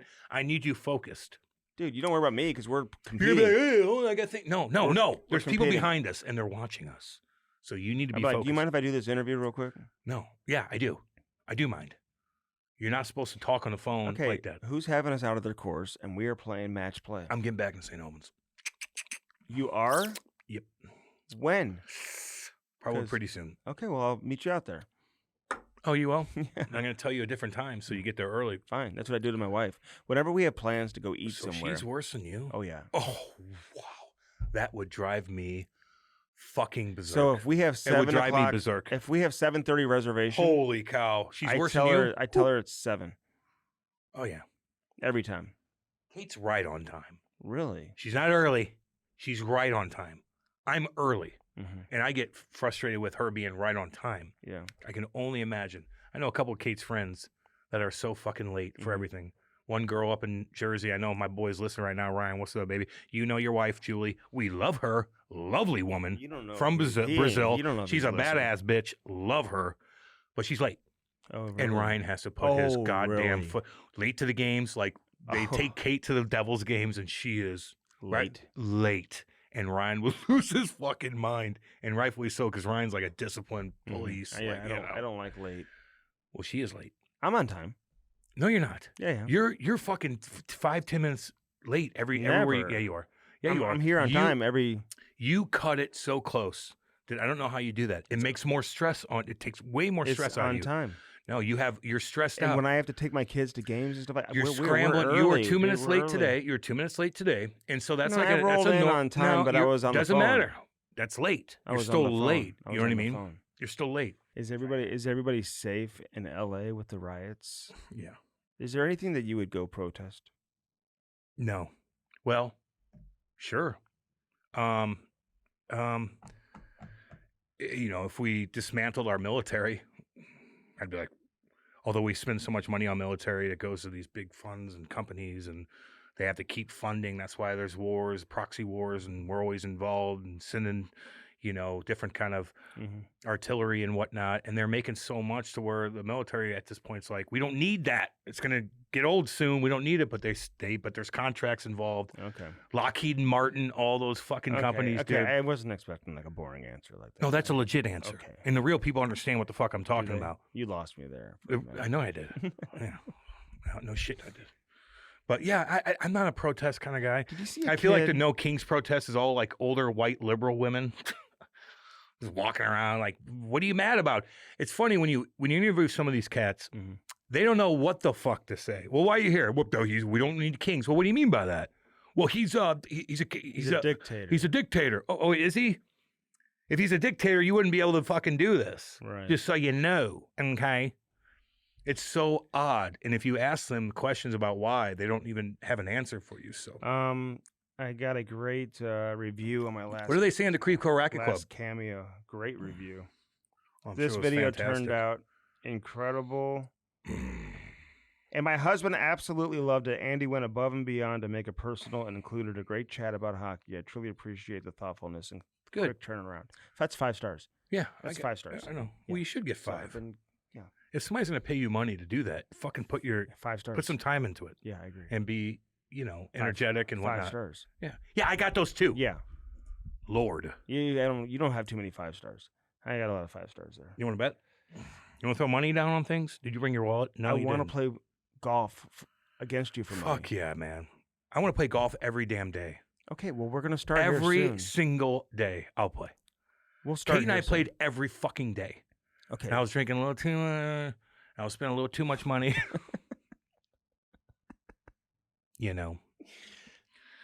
It's fuck. Then my buddy's like, let's go to the clubhouse. Oh, so I gotta That's chill. What I did. They're like, Cam, come up here. And I'm like, I'm busy. They're like, no, you're not, because I see your truck in your driveway, and you're right there. Like, so the guy, I love it though. If I had made more money, I'd be there every day. He like knew who I was and came over and said hello, and like you got so upset about it. You're so out of touch. I don't want to call him out for what he did. It was a very nice gesture, but I don't want to get him in trouble. For what? At the club, he gave me like a free drink or something. No, he didn't. Yeah, he did. He's just saying hi. No, he gave me a free drink. He listens to the podcast, and you're a part of it. No, he remembers from like the radio. Well, it wasn't your other hockey podcast. It was this one. The same exact podcast. Jesus Christ.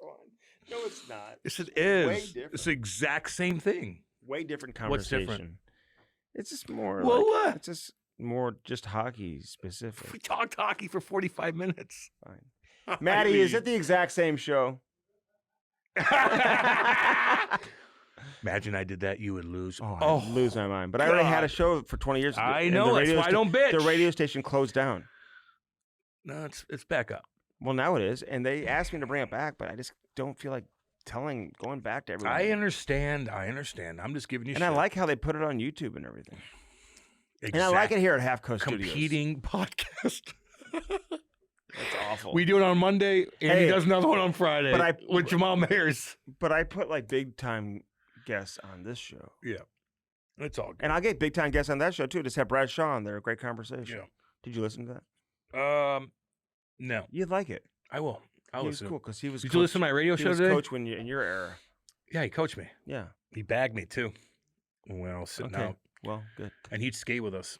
Firstform.com/Cam and Strick. Use our link today. And only our link. Look at these new, beautiful Form Energy, baby. Who they team up with? Was it Dana White? Anheuser-Busch and Dana White. Yeah, hell yeah. Anheuser-Busch now owns like 49% of it. Yeah. And these energy drinks are fantastic, just so you know. They really are. They've got 4 new flavors. But this is the Screaming Freedom, which they had before. But this is a beautiful can. It's awesome. And when you drink those energy drinks, like they get you up. I drink 1 a day. They get you up. Which I think you don't really crash from it. You can have more than 1, I think. I like it with vodka. But I typically drink 1 per day. Yeah, they're good. They're damn good. So good.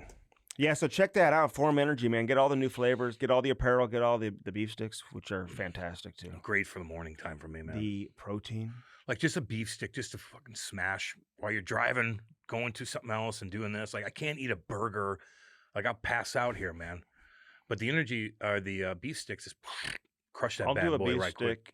A 20 grams protein bar and an energy drink for a snack. And then not eat for 3 days? for a couple hours. And then Andy's going to want to cook me curry and chicken. I'm not coming over for any... I feel terrible for the Indian people, but I know a lot of the Indian people, and I do, so it does hit close to home. And I have been eating at Indian buffets for almost 30 years. So have I. But you're not cooking it for me. And I make the Piss best... out of my ass. I will make get the best a stomachache so dal bad. soup you've ever had in your life. I don't trust you cooking yet, dude. You're not that experienced. Yes, I am. No, you're not. Oh, I'm a great How cook. can you possibly say that? What do you mean? You don't cook that much, dude. I'll put a little protein powder in there, too, from First Form. Holy fuck, you're mixing and matching so much bullshit. There's no way I'm going to your house to eat. The protein's amazing. I'd like to see your in-laws. When Andy cooked the other day and he has in-laws over, I could only imagine. They're probably like, what the fuck? This is good. Frozen goddamn steak. How about these jerseys, They're still eating the fucking thing. How about these jerseys? They're badass right here, baby. Jersey Generator. Jersey right Generator, baby. You can customize your own jersey by going to Jersey Generator. Check them out on Instagram. Look at you. There's no hair on your face at all. JerseyGenerator.ca, or actually .com, actually. They're in Canada, but it's .com. Jersey Generator, man. Get a customized jersey. Make one yourself. Hell yeah. I wear the C. Andy wears a C. Andy wears a C on his other hockey podcast, too. He's captain of both teams. I turn it around. Do you see what I do? Yeah. We're in the same studio, same everything. It's unbelievable. Look at that. It's the same studio, same content, same everything. Besides me, it's Jamal Mayers. Look at that. Like, that's what he changes. It's a Cam and Strick podcast 2.0. I just changed it to this. My God. You would lose your shit. Well, we should. I don't have any other hockey thing. Let's do a radio show Do together. nothing. Got nothing. Let's do a radio show. I'm an auctioneer, and I do a radio show. We don't even talk hockey. Okay. Not even competitive. Fine. Same thing. 2.0. You might as well just call it Get the college in as well from the the first Jammer Strict podcast. And you can get your jersey from Jersey Generator. Yeah. Blue Note Roofing. Turn that back around, though. No one wants to see your name. Number 9, baby. Blue Note Roofing. Gordie Howe. That's how he played. It's like Gordie Howe.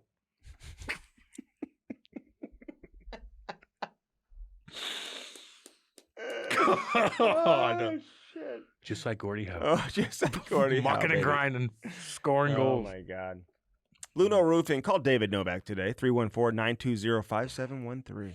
A lot of roofs are kind of fucked up from those storms. If you had storm damage, done, and from what I understand, when I was out of town tweeting, it was very rainy here in town. With a boner. You don't even know. I didn't even look at it, honestly. Like, oh, yeah. No, I didn't. I swear, man. I wasn't. I was busy. Oh, yeah. We went 4-0 and then lost in the championship Cloud game. 9. How did we lose in the championship Who game? cares? Learn from it. Don't ever have him break his goddamn stick, He didn't break it. Don't be fucking doing that shit. But I was not happy about fucking Lou Lamoriello would fucking be pissed at him. Yeah, he would. You don't break your stick in practice. Those things are $200 goddamn bucks. No shit. Don't do that. Hey, okay, well, he didn't. He did get slashed by a kid I saw that you showed me that video of. Oh, my God. I didn't like that. Can I say it? I don't care. Andy showed me a clip of Ty in practice. And I know a lot of you guys have kids in practice, but this kid came up behind Ty and goes, two-hand, right in the back, like, bam! Like, because they were, like, chirping. They're chirping each other. And I just said, like, don't take that. Don't be crazy, break your stick after games, not shake hands. But if somebody two-hands you in the back of the goddamn legs in line, I don't care if you're 9 or 10 or whatever, you got to stick up for yourself on that. Yeah. And then that's a green light to do that. And then he'll never goddamn do it again. Yeah. Don't take that from anybody. I wasn't there. Slash you in the fucking back of the leg. Are you kidding? Two-hand. I go, he showed me the video. I go, Jesus. He's got to stick up for himself on that one. Yeah. That's all good. No big deal. I wasn't there. And then apologize later, and then you guys would be burned. Yeah. I dealt with that shit too, man, where guys, I'm like, what are you doing? And then you stick up for yourself, and then all of a sudden you become friends. Me and Jody Fox went at it a lot more than you think. Did you? God, yeah, dude. God, yeah. He was the only one that could do things to me to piss me the fuck off, and I know he's listening. He would dust you. He's a damn good player. He would dust. He could have gone to fucking. He got drafted by Kingston when I was drafted with Windsor, and he didn't go. St. Louis kid, Jordy Fox, who I love. Probably should have gone. Yeah, he would have been captain of that team. You know, playing Neo, shit. So anyway, Jersey Generator, Form Energy, firstform.com/Cam&Strick. Always use our link. Blue Note Roofing, gutters, soffit, fascia.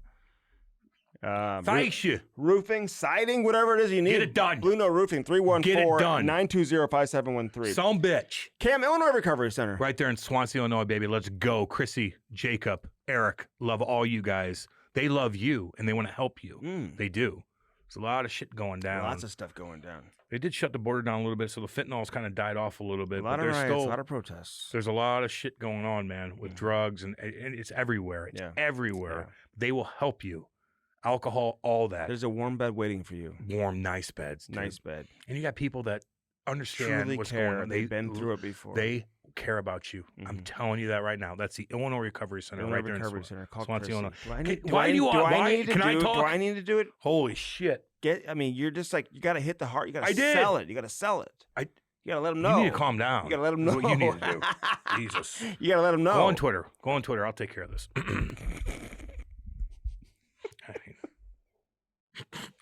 Text me if you want to get in touch with Chrissy. Text me if you want to get. It's so true. Oh, Dante Fabro, by the way, I mentioned that. Oh, that was another good one. He's agreed to a contract extension with Columbus. That should get announced very soon. I'm hearing it's a 4 or 5 year deal, totaling somewhere in the neighborhood of $20 million. Columbus might be something. I'm rooting for Columbus. So am I. I like Columbus because they went through so much weird stuff. They're just a fun team to watch. I like these young kids. You know, I like these young kids. I like got the city. Good players. You know, okay. No, my boy Jared Bull is his assistant coach. Do you know Chris Barch just got hired as head coach with Mississauga, Niagara, Mississauga, Niagara. I think so. Yeah, Barchi wanted to come on the podcast. He called me. He did. Yeah, let's go. I know. Okay, cool. Okay, Jesus. Remember, it's like months ago. Yeah. He's like, I want to come on. I go, okay. Chris Barch. And then I told him, and he didn't get back to me. London, don't they? Yeah. I think his kid's a draft pick. Okay, let's go. Okay. I just can't count on Cam to do. Yeah, you can. I gotta nudge him sometimes. It's all good. So Illinois Recovery Center, man. Call Chrissy today. Yeah. Great person, man. I love his Instagram too. He's got a lot of funny shit. I saw him at the ball game. Oh, did you see him out there? I saw Chrissy at the ball game. How was your experience at the baseball game? Lovely. Okay. Here's the funny thing though. Like I'm at the game. Let's talk about it in the close. Okay. Just save that thought. All right. Okay. Well, we'll get back to that. Okay. We'll get back to that. Go. True Float, baby. Oh, it's summertime now. Alberta, tough, man. It's hot as shit. I'm getting on that river this weekend. I need to get on some water. I'm getting on I'm the river. craving the water. I'm craving the water. I need to go to Hellebuck's Lake. I want to pack that sumbitch cooler up, which I know if it fell out of my truck 55 miles an hour, that I could still drink a beer and it won't explode in my face. Won't even open. I want to go on the water so bad. And I'm going to pack all this cooler full of all kinds of stuff. They have little packages in there, too. You can put food, you put your beer, you got this, you got your vodka, whatever you want. They got damn good coolers. And then I might take one of my our little chair, too, that's heated. Yeah, the heated chairs. Yep. Dude, they come in all different colors. Some of the coolers have wheels on them. You can put your logo on the cooler. So if you have just go in Andy's basement and look around and see how many coolers he has. Yeah. He only gave me one. I put one on my Instagram. You can check that out. So check out True Float, TRU Float out of Alberta. Shit kicking Alberta, baby. What's Yeti then? Bunch of pussies. Pussies. Not True Float. They're shit kicking. Shit kicking Canadians. We love you guys, man. Oh, yeah. Hat launch, baby. Let's go. I need a couple more hats. You can put, so do I. I need some. I know, so do I. You can put your logo on a hat. I ruined my hats. You can put your logo on a hat, too, you know. We had a good time with those guys here. Dude, they're the best. They're so fun. Danny and everybody. They're so fun. Hat Launch is America's #1 source for customized hats. Entrepreneurs. Yeah, they are. God dang right. Very successful. I love seeing that. It's awesome. So I know some hockey people that I've gotten them in touch with Hat Launch, and they're happy with everything. Quick turnaround within 2 weeks. Great quality hats. But you can put your business logo, and if you don't know what you want your logo, they'll hook you up. They'll create a logo for you. Yep. So take advantage of that. Hat Launch, baby. Love you guys. Look for our videos on Instagram. Yeah. I look kind of goofy in those videos. You think? Oh my God. Dude. For all the time Andy's on camera, he still has work to do. Oh my God. Don't say that. You're good at hockey stuff, but everything else you need to work on. Just everything else. Don't say that. You just cannot. You're great with hockey stuff, interviewing stuff, but then you need to work on things. It's all good. Shilly Plastering. Turn your backyard into a summer oasis with Shilly Plastering. Get yourself a pool. My neighbors are getting, oh my God. The amount of money they're spending Are they using Shilly? Yeah, they're going to use God dang right. Chili plastering, man. If you need a pool or you have a pool or you have some cracks or have some issues that you need some repairs done. Your lining that goes bad. They've been doing this for 70 years. They're the best in the business. They own the pool scene here in St. Louis. You're damn right. They own it. Yep. There is no competition when it comes to chili. No, they're the best in the business. You got to check them out. Ryan, love you, buddy. Love your daddy, too. Dave, say hi to Tanya, too. Tanya, what's up, girl? Yeah. Hell yeah, Ryan. If Andy and I keep doing well, I'm telling you, I'm going to get one. I got a badass backyard for that, and so do you. I want to get one, too. I'm going to get one. They're expensive, though. Cam at Bellman, you get Swinging dicks. Told you that a million times. But you do get sushi and flavored water. You know, no swinging dicks in Troy, Missouri. God, I need a new truck, too. There's a lot of things I need. Yeah, Buick GMC on one side of the street. On the other side, you have Chrysler, Dodge, Jeep, Ram. Cam's looking at that Jeep, 2-door, soft top, small wheels, pink, flames on the side. Nothing wrong with that. You got to work on your thing. You got to work on your game. When it has There's nothing wrong with that. No. There's nothing to do with hockey. You just got to work on being a little bit more creative. Oh, okay. You're not very creative. It's all good. Say hi to Danny. Hey, Danny. What's up, baby? Dale. Who the fuck's Kenny at? I told you, get back to motherfucking work, boy. Love you guys, man. What's up? Say hell yeah. Hell yeah. Let's go. You got to work on things. Okay. It's all good. You know. How about Tage Thompson? Great guy. He's next on the Cam and Strick podcast, Let's go. Baby. The Cam and Strick podcast is brought to you by First Form, baby. Use our link and do it today. www.firstform.com/camandstrick. Get jacked now. They are the real deal. Get that protein, check out the apparel, eat those bars, and drink those energy drinks. Firstform.com/camandstrick. Yeah. Now on to the interview. Dude, we were just talking about if we were playing in the league and we had our summers off, where would we live? Yeah. Because I'm like, this guy here, you're in Arizona. But did you pick Arizona, or are you in Arizona because you live there and your mom's from there, so it's like more like home for you? Yeah, it's a little bit of combo. I mean, all my mom's side of the family's from here, but it really started like during COVID when there was like nowhere to go train except for Florida and Arizona. Yeah. Those were like the only two spots. So we came down here and there was like a really good group of guys like working out and skating. And obviously I just like the golf, and the lifestyle down here is really nice, but it's hot as balls in the summer, but kind of get used to it. So hot. It is hot. Hey, we just hit record. Yeah, we just go. Baby. Where's Keller's house? Did he sell his house with that golf course in the backyard? He's in Scottsdale still. He's actually here right now, but I'm in Peoria, which is like 40 minutes west of Scottsdale. So I'm in the lower tax bracket. Yeah, baby. A little more blue collar out here. Can you hit the ball 300 yards? I mean, you got that body for it. Yeah, 300 to 330, probably right about 150 yards into the desert. So, dude, you're hitting at 350, 330? Yeah, it doesn't matter where it goes. Straight. It's usually in someone's house. Yeah, that means he's hitting it like 380. Damn, you do look like a golfer. I figured you'd be really good at it. I'm not. I'm okay. I'm very volatile. I have good days and I have really bad days. So I get that, man. How old are your kids, man? You got 2 kids now? Yeah, 2.5. He'll be 3 in July, and then I got a 1.5-year-old, and then I got a third on the way. Wow, damn! Look at you. Keep breeding. Where's your wife from? Is she from Arizona too, or no? No, she's from Connecticut. We met at UConn. She grew up there, lived there her whole life, and then trying to get her to switch and come out to Arizona full time in the summers. We're slowly making that transition. So she played basketball there. No, she's actually dance. Oh my god, their basketball team is amazing. Breed, yeah. Yeah, she's tall though. She's like 5'9". Our oldest boy is huge. He's like 90th percentile for height and weight. He's a monster. Oh my god. Connecticut's beautiful though, man. Like it's really nice. Yeah, dude, you could find a badass house.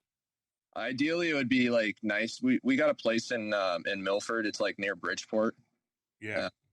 Like kind of near the water. So like that'd be ideally like a good spot to go to in August when it's like 120 here, you know? Yeah, dude. So is that how you split the time up? You go to Connecticut when it gets really hot? You use your lake house there or what? We've actually been doing it the opposite. Like we've been going like end of May, June in Connecticut, and then July and August out here just because that's like usually when I'm skating. So there's not a ton of guys skating out in Connecticut right now. So better group to work out and skate with out here. They're all down there, baby. Yeah, but they're all down there, man. Yeah, everyone's coming down here. It's the best spot ever. Who's all down there besides Keller and Matthews? A lot of guys. Those two guys are like the only guys that are here. Like I would say, probably the whole summer. Obviously, Austin pops in and out. He goes places. But is Bieber there? Is he bringing Bieber with him or what? I've never seen him here. I'm sure he comes down every. I got questions for him. But like Mark Kostelic is here. Nyes is usually here. I think he's in Minnesota now, but. There's a pretty solid group, especially when like the Yotes were still here. There was a lot of guys. I think Jonathan Taves is out here working out and skating right now. Have you seen him skate? What's the scouting report? I haven't seen him yet, but my brother's been skating and saw him out here a couple of times. Said he looks really good. So how's your brother doing? He's good. He's coming back from surgery. He had kind of the year in Bridgeport was a mess. So didn't win that many games at home. He was just trying to grind through that season, get out of there, but he's doing good now. He's just rehabbing I think he tore something in his thumb fighting his like last game of the season, so he's better now. He's starting to work out fully. He's golfing a little bit now, so I think he's doing good. He's just looking for a place to sign now. Yeah, I saw he put up some penalty minutes and stuff, man. So where'd you get your height? Because your dad's around the same height as your brother, right? He's a little taller than my brother, and then I'm a little taller than him. He's like 6'3". My brother's 6'1", and I'm 6'6" or so. My mom's side of the families are all really big. She's one of 4 sisters, and they're all like 5'9" plus. Oh God! So way bigger than Andy. Way bigger than me. You and your dad don't look alike, just so you know. I know. I look more like my mom. Thank goodness. You look like your brother too. Yeah, you do. Yeah, me and my brother look very similar. God, you grew up in like you're just like like you stay somewhere for a couple years, you leave. Like were you ever like, Dad, I got a girlfriend, I really like her, and he's like, nope, we gotta go, and you're like, God damn it. Just gypsy lifestyle. We were just every 2 to 3 years, we would just pick up and move everything. Got used to it. I actually liked it. You know, you just kind of by year 2 or 3, you're just like ready to move on. You know, sucks. Obviously, you meet friends and like you gotta leave them and.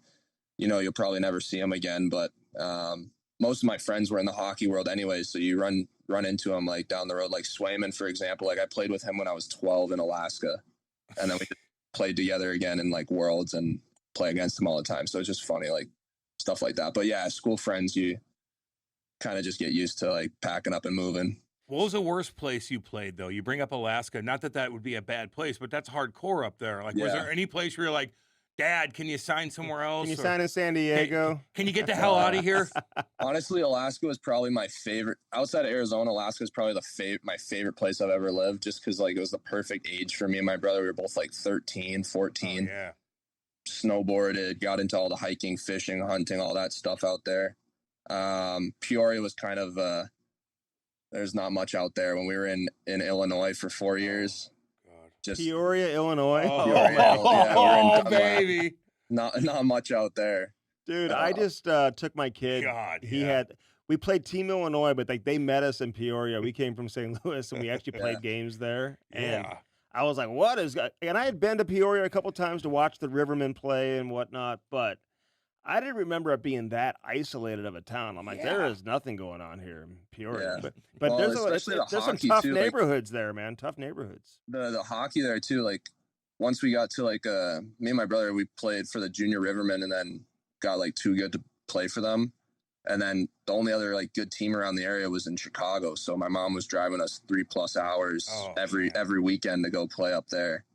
So it just became like a little bit too much. So luckily we got my dad got a job in Alaska. We moved out of there, but I mean, it's not like I hated my time there. I met some good people out there, but I say that's probably like the most. It was god awful. It's all good. We all know the junior Rivermen. I never even heard. I mean, that's amazing that you played in Peoria. I forgot that you lived there because I remember seeing your dad around like Maine camp and got to know your dad a little bit when he was working in the blues organization. Did you ever run into any grizzlies in Alaska? Like any bear encounters? I personally didn't. My brother did a few times, actually. I played Little League there, too. So in the summers, my brother would, like, if he wasn't playing, would just come and there's, like, a trail behind one of the diamonds we would play at. And he was, like, riding his bike with his buddy. And they came up on a black bear, like a mom and its cubs. Like, probably, like he said, probably 20 to 25 feet from it. and him and his buddy just panicked, like dropped their bikes and started running the other way, which is not what you're supposed to do. So that's I think the closest encounter he's ever had to one. When I've gone fishing, I've seen them like across the river, but like they just kind of mind their own business. But that's about it. Mostly moose encounters, like you get those all the time. They're just wandering the streets there. They'll mess you up they too. They can be dangerous. Goddamn you got to keep your distance away from the moose. They have he more. Knows. There's more fatalities from those than bears up there. Really? Yeah, driving your car into them. They'll just trample people. Like if you go up and like you get these idiot teenagers that'll like throw stuff at them and they'll just trample them. So listen, I went to college in Arizona, and I was working on the student broadcast. It wasn't even the student run; it was like a real station. And I went to the Great Alaska Shootout for like 10 days, dude. It was like a huge basketball tournament up there. And there was a couple of moose, and like I remember getting up close to the moose to take a picture, and people screaming at me like, "Don't get too close to the moose." You're that guy. I didn't know they could like dumb attack. Tourist. Oh my god, I'm thankful that it didn't. Alaska's an amazing state, dude. I would live there full time if I could. Yeah, it's the best in the summer too. The sun never goes down. It's like you'll be sitting around a campfire at like 3 a.m. You're like, why am I so tired? And it's just like it looks like it's noon. Sun's just. It's the best in the summer and the worst in the winter. When I was there Thanksgiving time. And it's expensive as hell up there too, man. Like there's a lot of people. It's tough up there. And he thinks he's gonna go up there and be MacGyver. You're not. I'd live off the land is what I would do. It was so dark, dude. It was dark all day long in November, like Thanksgiving time. Like where's the sun? And it'd be pitch black. You'd leave school and it was pitch black. God awful, dude. Depressing. I didn't care because I was 13 and I would just play out. Every school had an outdoor rink, so I just go play hockey as soon as I was done at school. You go play with your buddies and then go to practice, so it didn't bother me. But I'm sure, like, my mom and dad, it was probably like, oh, this sucks. You better have a rifle. I didn't have one. You can't just kill a bear. Okay, you can't just kill a bear like that. You're gonna go to jail for it. The real estate agents, when they show you houses, dude, they carry rifles. I've seen it on TV. You'll go to jail if you kill one. What's the worst winter, Alaska or Buffalo? Buffalo by far. Really? It's just like Alaska, to be honest with you, the winters are not very, like where I was in Anchorage wasn't like crazy cold. Mm-hmm. But when I've been in Buffalo, like the last year wasn't as bad, but the first like 4 or 5 years when I lived like down by the lake, freezing. The wind and the ice chill you would get down there is insane. And it's on top of it, it's just gray all the time. So the lake effect. Yeah, snow. Were you there for a couple of those horrific lake effect snows? Yeah. Were you probably out of town? You came in and your car has 5 feet of snow on it. No, I was there for Christmas, like when they had the worst one they've had in a long time. We lost power at our place and we went to the hotel that's attached to the rink. And my dad was driving in and he actually got stuck in the storm. There's like a driving ban in Buffalo. They weren't supposed to be on the roads. And you legit couldn't see outside your windshield. It was like just a white blanket in front of your windshield. My dad got stuck. We had to go get a cop that would pick him up on a snowmobile because he couldn't get to him in a car. And he was like stuck out in the hood in Buffalo for like 25 or for like, what was it? He got there like 3. We didn't see him till 9 p.m. He was stuck out there for like 5 hours. Oh my God. Dude, that's what it's like. Dude, my whole family's from Buffalo too, Tage, just so you know. Like Williamsville, baby, that's where I'm from. Yeah. So I just moved out to Clarence. It's a little better out there, like especially being out there in the summer too. Like I've been there like in and out for the summer. It's pretty nice out there. I like it a lot. You get recognized everywhere you go there. I mean, you stand out like a sore thumb. Yeah, you do, man. Yeah, I mean, yeah, but I feel like everyone there is pretty good about it. It's like it's a pretty like quiet town, so like they don't really bother you. They just kind of say what's up, you know.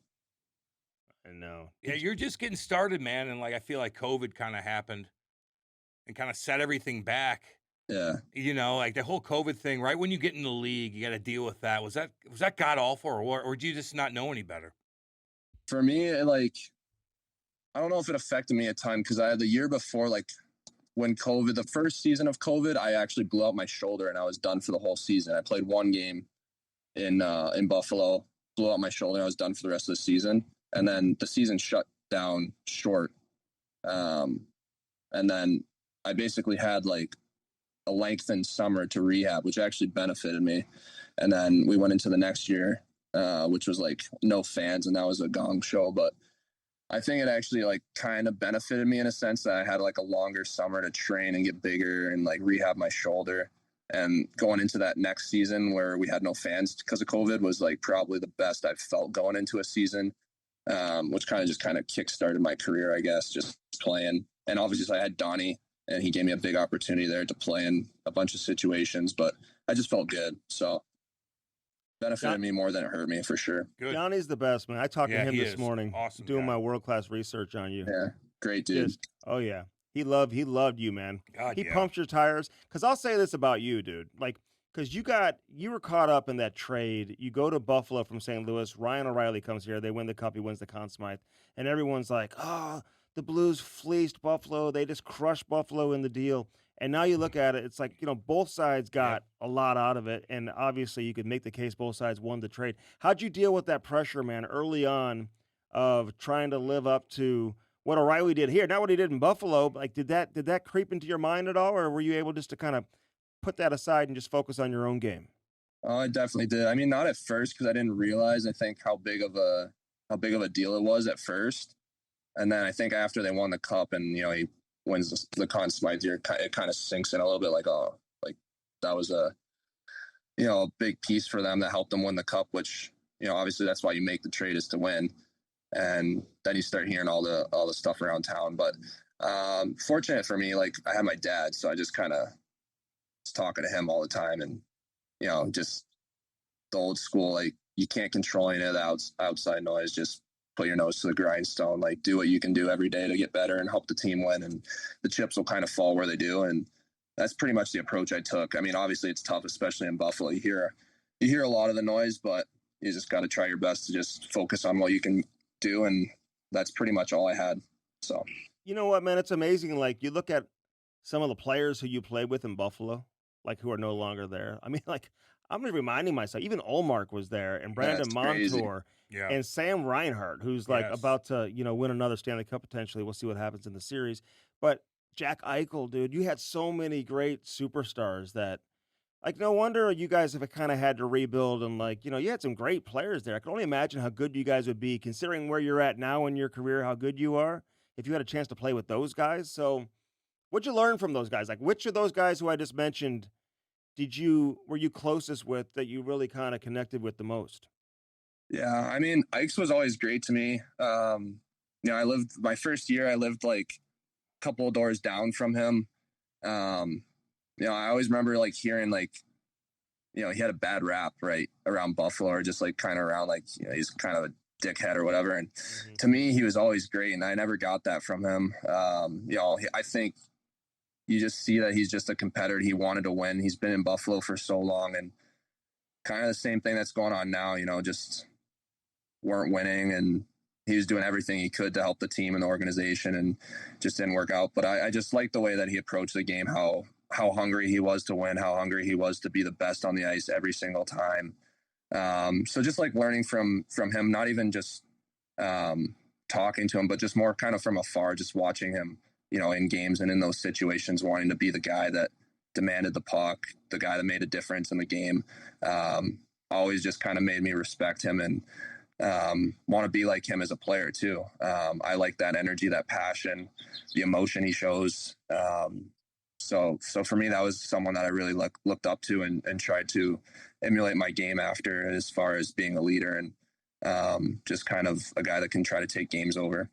Are you surprised Reinhart has turned into the goal scorer did you think he had that in him? I mean, this year he scored 39. He didn't score 57 like he did last year. So he's probably closer to the 35 goal scorer than he is to the 55 goal scorer, but 40 goal scorer, whatever it is. I mean, the guy obviously is a great player, but did you see that in his game, like that he could just take off like that? He's a pure goal scorer. Like, he's one of the smarter players I think I've ever seen play the game. Just his ability to find those, like, little pockets, and especially on the power play, him and the bumper is just, he's unbelievable there. But his ability to find those little soft spots on the ice to get open. And I think he's one of those guys that just plays the game so, like, just the right way, that the puck seems to always find him in the right spots, which I think it's not an accident. You're doing something right when that happens.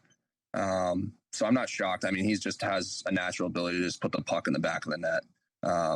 I mean, he did it in Buffalo for a number of years and on a losing team, and now he goes to Florida, and that's why I think you see the numbers just skyrocket. So I think this year, obviously, what did he put up? Like 30 something, 39? 39, I think, this year. Yeah, finds a way. I would say is probably like a more of a down year. I think he's 40 plus every year, especially playing on that team with those players. Like he's going to score a ton of goals there. Yeah, he's so damn good, man. And Florida's damn good too. Yeah, you gotta look at that team here, and as a player, curtain player, playing against them, like they're pretty fucking loaded.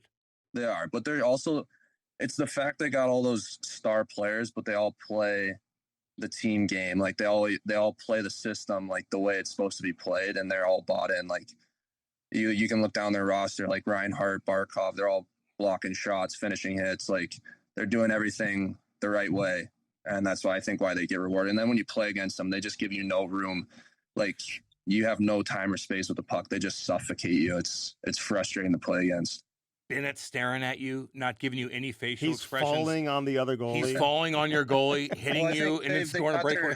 They've got their game down to a science. They know what works for them. I think, like you said, they frustrate teams and frustrate the skill guys and get them out of their head and playing a game that's not theirs. And then as soon as they do that, they know they got you. Hey, man, how much do you hate losing? Like, how tough is that? Because a couple years ago, man, you almost won. Or you almost got into the playoffs. Yeah. You guys missed the playoffs by like a point. Yeah. It's kind of crazy, too. Like, Pittsburgh was like losing to like terrible teams down the stretch or whatever. Was it Pittsburgh? Well, who was it, man? I think it was Pittsburgh, right? Who lost, down the stretch to Chicago and Columbus? I think Pittsburgh just couldn't lose, like, I think 2 out of 3 games or something, and they did to like bad teams at the time, whatever it was. But at the same time, you don't want to put yourself in a position where you got to rely on other teams to win games for you to get in. But I think having a taste of like being that close, like makes it even that much worse not winning in the following season and the season after that. It's been, it's been pretty rough. Definitely weighs on you, especially like as you get to where I'm at now in my career, where the years go by quicker, and you still haven't had a playoff game, and it just eats at you. So it's been for sure difficult last 4 or 5 years, but the last 2 have been real tough. Your time's coming, man. Yeah, it is. Jeff Skinner's, he just got in the playoffs for the first time. He played over 1,000 games and whatever. No doubt. Was he a good teammate, Skinner? Great teammate. One of my best friends. Love that. Best locker room guy.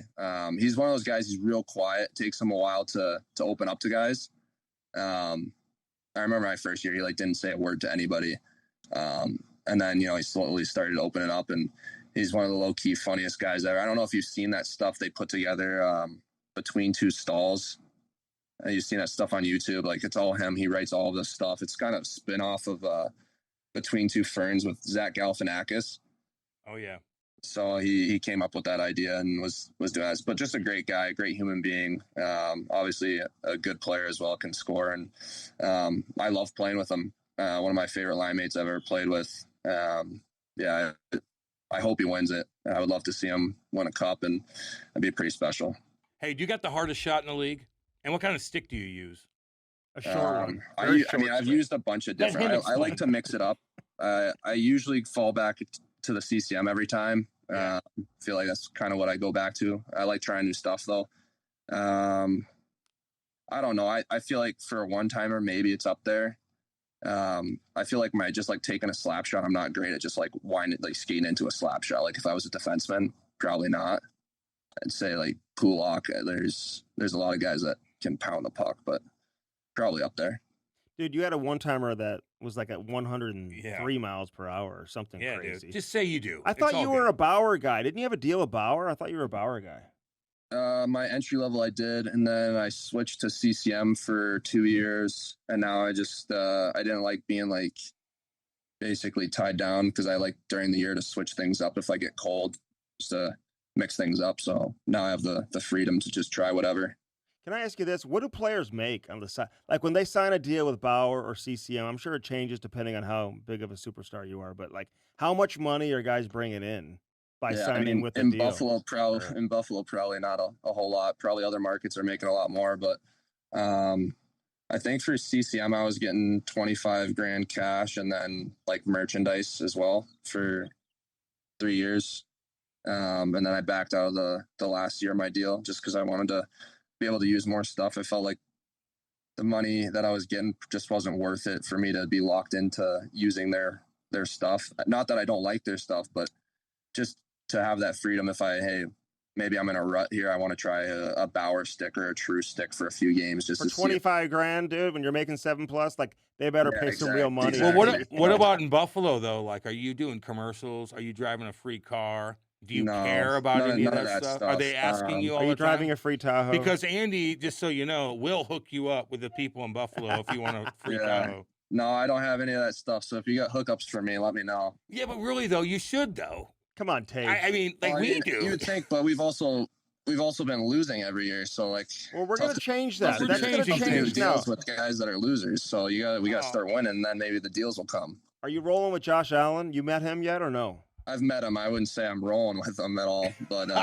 you guys definitely. He'd rather hang out with you. He'd rather hang out with you. You guys are alike, I think, than the football players. I would love to get on the golf course with him. I think. I mean, I heard he loves golfing, and I don't know if he's around Buffalo too much in the summertime, but yeah, I've met him a few times actually. We went to a Bills game and went down on the field and saw him there. He's been in our locker room a couple times, so pretty cool. I mean, he's like a god around there, so that's pretty sick. Yeah, no, I could see him being cool as shit. Yeah, too. absolutely. He's coming from Wyoming, man. He's just a different animal, you know. Great player, though. Listen, man, give me your honest answer. Like, how upset were you that you didn't make the Four Nations? Like, were you surprised? Did you think you were going to make it? We were upset for you. Because, like, yeah. I thought I was going to be on it. When I mean, you hear rumors and, like, those mock teams that they make, and felt like my name was on a bunch of them, so I felt like I had a pretty good shot. And then I had a pretty solid start to the season, so I thought I was going to be there. And then when it didn't happen, I was pretty rattled, to be honest with you, but nothing you can do. They're not going to change their mind or whatever. So, yeah, I think I think it honestly might've helped me the last half of the season, just kind of playing with a bit of a spur in my side. It's kind of proven that I can kind of hang with the big boys. And, I think I did a pretty good job of that. So we'll see what happens next year. You'll be on that Olympic team. You will be. Come on now. Yeah, so maybe. Listen, and we'll get into the World Championships and whatnot. But did they call you? Does like Billy G call you and say, "Hey, we're not going to pick you for the Four Nations, but stay ready because we may need you"? Because they called you towards the end of the tournament when they were having injuries, right? Yeah, that's exactly what happened. He called me and just said, "Hey, like, you know, it was a tough discussion. We had a lot of guys, obviously a lot of good USA players that they got to go through and put together what they thought was the best team." And said, obviously, this I think was in like November when I got the call, maybe a little later than that. And he's like, obviously, a lot can happen from now to the tournament, so just stay ready. And then I actually got the call, like they had injury problems, and I went there as like a backup in case anything happened, which was cool to kind of just even be in that environment and watch the game live was pretty cool. But yeah, that's basically how the conversation went, which I respect. At least, they called me and gave me their side of it and said I had a chance. So, hey man, you'll be all good now. And they probably recognize that even during the tournament, they're probably like, we should have brought Tage. No doubt. But that won't be an issue. So going to the World Championships, was that a no-brainer, or was that to kind of further put your stamp on things and prove that you belong on that team next year? Yeah, I wanted to go the season before for the Four Nations to kind of get my name in there, but I hurt myself like the last game of the season, and just figured it was not worth it to go grind through a tournament and make it worse. Or just I felt like I should just use the summer to get 100% so I could help Buffalo next year. And I think this time around, I was healthy and felt good, and I was like, well, it's a no-brainer now, right? Olympics coming up, good time to make a name for myself, and especially with not being selected for the Four Nations, I kind of wanted to prove some stuff. So, yeah, it was a no-brainer to go this year.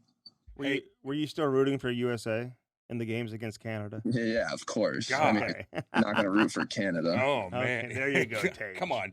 Hey, but like, were you surprised that Canada lost to Denmark? Were you guys watching the game like, oh my God? I was actually beyond shocked. So there's like maybe 4 or 5 of us. We went to the movies, and we were like watching the movie, and like halfway through, I think it was like Vlasic like showed me his phone. He's like, dude, Canada's losing right now. And if they lost, we had to like pack all of our stuff and fly out the next morning, like first thing in the morning, to go to Sweden. If Canada won, we were staying in Denmark. So after the movie, we sprinted home and like packed all of our stuff up. And That was wild. I couldn't believe it. Do you guys all see each other? Like, what's it like at the World Championships? Is everyone just like having a good time? Because USA, first time you guys have won the gold medal in 90 years or whatever. So, like, what is the approach? I mean, how serious do you guys take the tournament? I think, I've been to 3 of them. Like, the first 2 are just like a huge party. You just go experience Europe, play some hockey games. Obviously want to win, but I feel like it's more of like time to just hang out and just drink and party or whatever. And this one, like right from day one, like when we got there, it was like just a different feel. It was like, we're here to win. Not that we didn't go out, but like, it was just it had a different feel to it this time around. A lot more serious, more of what I would imagine a playoff would feel like, as far as just the approach to the games and stuff, which is why I wanted to go too. Like, I wanted to be in important games. Like, I haven't been playing meaningful games in Buffalo, so I wanted to go play for something and try to win. And especially going over there and being like a big piece of the team, felt like there was more of that responsibility to actually get the job done. So that was something that excited me about going over there. Did you? What'd you guys do afterwards? Sit in the locker room for a while, then what? Yeah, we were in the locker room for I think like 2 or 3 hours after we won. And then we met back up at the hotel with like all the families and people that we had coming over to watch us. And I think we had, party there for a little bit with all the families. And then I think the team went out like after to the Wall, which was like right across the street in Sweden. Went out there for a bit, brought the cup over, had some fun. And then everyone parted ways at different times. We had like bus schedules that left at like 3:15, 3:45. 5:30, 6, just kind of throughout the morning. It was great. It was a great time. Had a blast. Listen, I got to ask you like a little like hockey nerdy question though. Like at the game-winning goal, like when a defenseman's playing you like that, like Jamal Mayer's former Blue, who's doing a camp right now, he's always telling the kids to shoot through the stick of the defenseman, whatever. And the kids having a hard time kind of understanding exactly what he's saying. But I showed my kid the highlight this morning of your goal, being like, I think that's what Coach Mayers is talking about, shooting through the stick. What's your approach when the defenseman kind of plays you like that, where he's got a gap on you, but he kind of goes down to one knee? Like, what are you looking at in that specific play there, Tage? I think like anytime in general, I come down on a defenseman. If I can get to like within a few feet of the top of the circle, like I'm thinking shot. And I feel like for me, it's just kind of putting a puck in a spot where I want them to reach for, so I can pull it and use them as a screen, whether I'm shooting through their legs or off the side of them. So I think just in that situation, like I was trying to just position the puck where I felt like he would kind of reach for it or go down on a knee and then just pull it in. And I feel like with my reach, I can pull it a lot farther than most people. And especially I use a really short stick too. So like I can get it into my feet more to shoot it from there. And just changing the angle. I think especially you use a defenseman as a screen. Like most of the times you're not going to beat a high level goalie with, no screen from the top of the circle.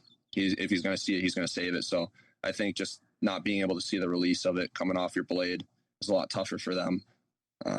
So anytime you can use that D as a screen and just shoot by him, like whether it's through his legs, through his feet, it's got a better chance. So that's all I was thinking on that, especially with Cooley driving the net like that, taking that other D.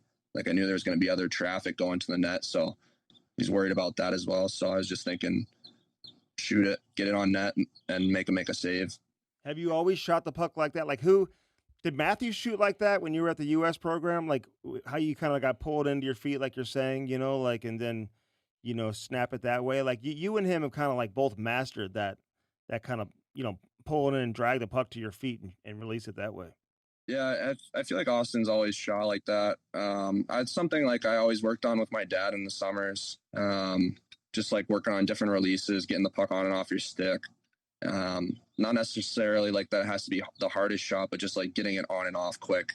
Or if you have it, changing the angle because, you get the goalie set on the puck and you can change it. Just little skill stuff in the summers that you work on. And I feel like doing it repetitively, you get better at it. And some things you feel like work better for you. And I felt like at a young age, I always knew I had a pretty good shot. And that's kind of something I've continued to develop. And as I've gotten older and work on different things. Did you do that as a kid, like in the garage, Like, did you just have every day you went out there and just started ripping pucks, toe drag, rip, toe drag, rip? It started in Alaska for us, actually. My dad built a little like shooting room in our garage. We would shoot every day, hundreds of pucks, me and my brother. And then we moved later on to Oyster Bay, New York, and we would shoot in the driveway, same thing. So just always shooting pucks in the driveway, which I feel like most kids do nowadays anyways. But I feel like where it really took off is when I'd get on the ice with my dad and like work on actual like skills stuff, like the technical stuff of like transferring your weight, like pointing to your target, like little things you get taught as a kid, right? But you still need those reminders as you get older. And I feel like for me, like once I was big enough to actually like use the technology of the stick is kind of where those fundamentals that I learned at a young age kind of made it even better for me. Yeah. Where like a lot of kids now don't really know how to shoot a puck. They just kind of flick it and then use the stick, and the stick kind of like shoots the puck for them. Whereas if you know what you're doing, like I used a 120 flex 2-piece when I was 12. So what are you using now? Wow. Right now, 95 flex CCM. And I have a huge toe curve. Dude, it's like you sound like Mike Hoffman. Like when Mike Hoffman played here for a year during COVID, he would always talk about understanding how to use his stick. Like he had an unbelievable shot. Yeah, this guy could like just absolutely rip the puck, and he just knew how to use his stick, how to use the flex, and like understood the mechanics of the stick. So it's kind of interesting hear you say that. Your hands are unbelievable though, man. Like your ability to handle the puck is unbelievable. Were you always the biggest guy on the team, or did you hit a growth spurt like when you were a teenager? Yeah, no, I was always one of the like smaller guys. I wouldn't say like smallest, but I was definitely like middle of the pack to smaller growing up. And I was always like really skilled, like just good hands, pretty good one-on-one skill. And then I just hit a huge growth spurt. Kind of when I went to the program, I went from like 6 foot to 6'4" in that season. So I grew 4 inches in one season, gained 25 pounds, and then continued to grow a little bit more once I was at UConn, which was kind of a little bit of a setback for me because I had to relearn how to do everything, skating and stuff like that, just getting used to my body. But I feel like my hands was kind of just the one thing that stuck with me and had always felt just comfortable. So I think it was just the fact that I was one of the smaller guys and relied on my skill to make plays at a young age. And then once I hit the growth spurt, I was just a big guy with good hands. It's an interesting story how you made it to the program too, because you didn't make it. Like, you didn't even go to the camp, right? Yeah. And then you go to the USA National like festival that they have, whatever. And I think that's where they saw you and they're like, damn, we already picked the team. Like this guy's unbelievable. And then a couple kids left the following year and they were like, we need to replace him with 2 other players. I think Donnie Granado said he knew who those 2 players were going to be. It was going to be you and Troy Terry. So he went back to the U.S. festival that year just to confirm it, watched you guys play one day, and then I guess the rest is history. So when they made that call to you to give you the invite to go to the U.S. program, was it a no-brainer? Did you want to go? Like, was it like right off the bat, you were like, yeah, I'm going? And what did that mean for the future of your career to go there? Yeah, it was actually, so I was driving in the car on the way back with my dad from that national camp. And we were already set to go to Salisbury. I was going to go play prep school at Salisbury, and got a phone call on the drive back from Donnie, and he was like, hey, like, we want your kid to come be, you know, part of our team at the program. I didn't even know what that was. And, you know, hang up the phone or whatever, me and my dad were talking about, and he's like, you're going. Like, this is a no-brainer. You're going to play for USA. You're going to get exposure, play with all the best guys in the country. And I was like, super nervous. Like I had no clue what I was walking into. And then when I got there, you know, like was one of the last guys, like 13th forward, 4th line. So didn't play a whole lot, but the exposure, like just getting my name out there and playing with these guys, playing against college players as a 17-year-old, practicing against guys like Matthews, Kachuk every day just made me a way better hockey player. So I feel like it didn't even really matter that I wasn't playing a ton, just the fact that I was there getting that experience and kind of developing it on the ice, you know, in practices. Would I have loved to play in games more and develop that way? Yeah. But obviously you're also playing with the best kids in the country at your age. And but that's kind of what kickstarted it, and then got my name out there. I went to UConn a year early, and that's where I got an opportunity to actually play in games and situations, play first line, power play, and got to play and had that confidence coming from the program that, I could hang with all these guys. So must be pretty good.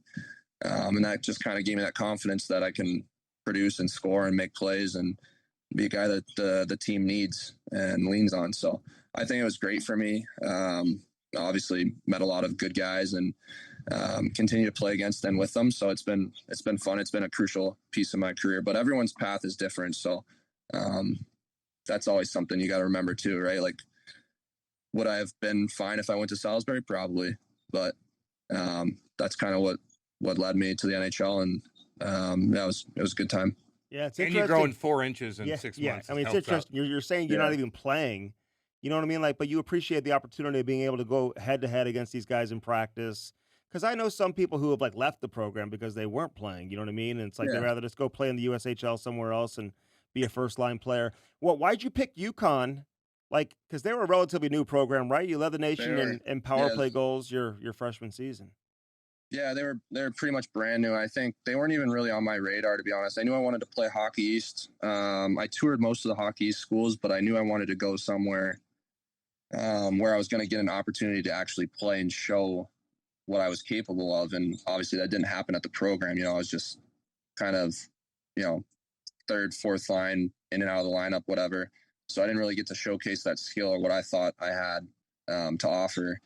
And I knew if I went to a BC or a BU, I might have gotten, buried there or not been able to show what I'm capable of. So I figured if I'm going to go somewhere where you're going to play and get an opportunity. And for me, it was UConn. I fell in love with the campus. I really liked Kavanaugh as a coach. It just kind of seemed like a good fit for me, and obviously worked out well. Hey, I got to ask you about that Nason hit. And we've had Rob Ray. Who else do we have on? Barney, Andrew Peters. And how dirty was that hit to you? And were you surprised by the feedback of the fans getting pissed off? No one jumped in. Like, was that surprising to you?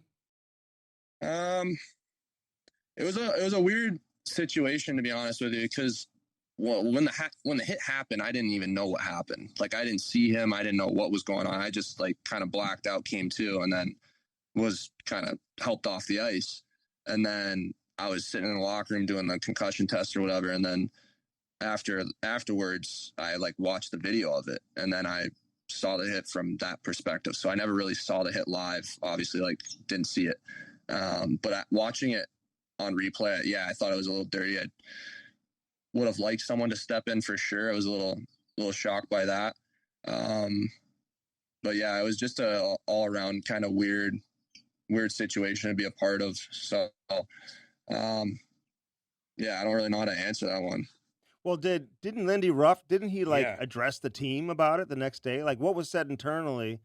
I mean, because listen, if I was in your shoes and somebody, because Cam has had some cheap shots on me and the alumni game, I did hit him one time. I didn't mean to do it. He elbowed me in the head. Like, I'm still dealing with some Get out of here. Hearing loss and whatnot. But nobody stepped in on Cam either. Like, after I got hit, so I would want someone to step in. But did your teammates apologize to you? Did they come up to you and be like, "Dude, we didn't know it was you"? Like, because we've had Jason Zucker on the podcast and some of these guys. Man, I feel like they're all would, our team is great guys, and they all said sorry and should have done something. Even if we didn't see it or knew what happened, we should have stepped in and at least done something. Which, I get it. The game happens fast. Maybe you didn't know what to do in the situation or how to react.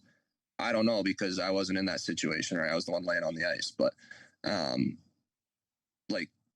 Lindy came in and it just said that can't happen again. And if you see someone laying on the ice or someone gets hit like that, you better step in and do something. I think after that, there was a great response, and I don't think we had another problem like that the rest of the season, which is good. Hey, who's the poor soul that got called up and had to fight Olivier the next game? Who was that, Tage? That poor kid's I wasn't even a part of this. I don't think. I wasn't even here. And now I got to come up and fight the biggest, toughest guy in the league. Who was that, dude? Dennis Gilbert. Shout out. He's a great shout out to Dennis Gilbert. Great teammate, and he's tough. Props to him for doing that. Not that really had an impact on the last game, but I mean, it sent a message, and I respected it a lot. I was watching that press box fired up. So, yeah. How long are you out for? I probably owe him a couple dinners.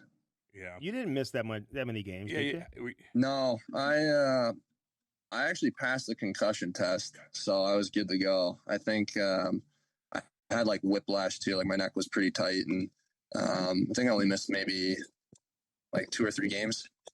Okay. Yeah. Okay. That happened years ago with Ryan Miller too. He got rammed by Lucic. Nobody did anything to Lucic. We had him. We've had both of them. He was like, I don't know. Nobody did anything to me. Little different animal. I know. Well, it also happened. Right. It also happened in St. Louis with David Perron and Joe Thornton, and Chaser came out and called the guys out one time, and it was a whole thing.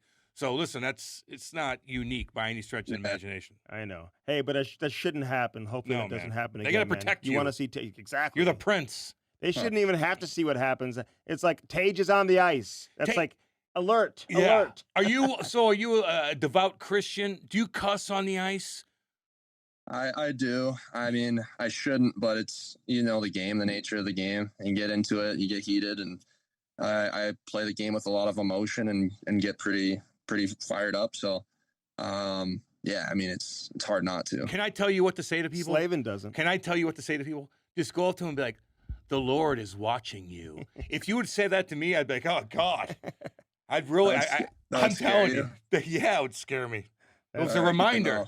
It's a reminder. Hey, your 5-goal game, dude. Like, that was, I mean, listen, that may never happen again, right? I mean, it hardly ever happens as it is. No. Are you just feeling it that game? Like, are you surprised yourself? You're like, what is going on here? And they were all beautiful goals, by the way. I was watching that on television. I was like, damn, you're so good. Because I'll go back to when you came into St. Louis. We'll talk about that after you answer this question, though. But, like, that specific game, is that just one of those, man, just perfect games for you or what? Because you had 6 points in the game. Yeah, I mean, that's probably about as good as you can feel in a game, I think. I would imagine it's probably what McDavid feels like every game. But it was like we had 2 power plays, I think, pretty early that we capitalized on right away. And I had points on both of them. I had a goal and assist on them. And then I think got another one 5-on-5 right after that. And they were just, you could tell they were defeated. Like, if we scored 3 on them quick, and you could just tell we had them. And I was just kind of feeling it. It felt like everything I was shooting was going in. So I just kept firing. It just kept going in. So I was like, just give me the puck and let me keep ripping it. So we did. And then, hit 5. And then I think it kind of got shut down by Donnie in the third. He didn't play you? I think I had 5 maybe through like halfway through the second. And then I think I only had like 3 shifts in the third or something like that. So I was like, I was kind of rattled, but like not really, What's the record in Buffalo? I don't even know, actually. I think the league record's 7, though. Is it? No, I thought it was. I thought it was 6.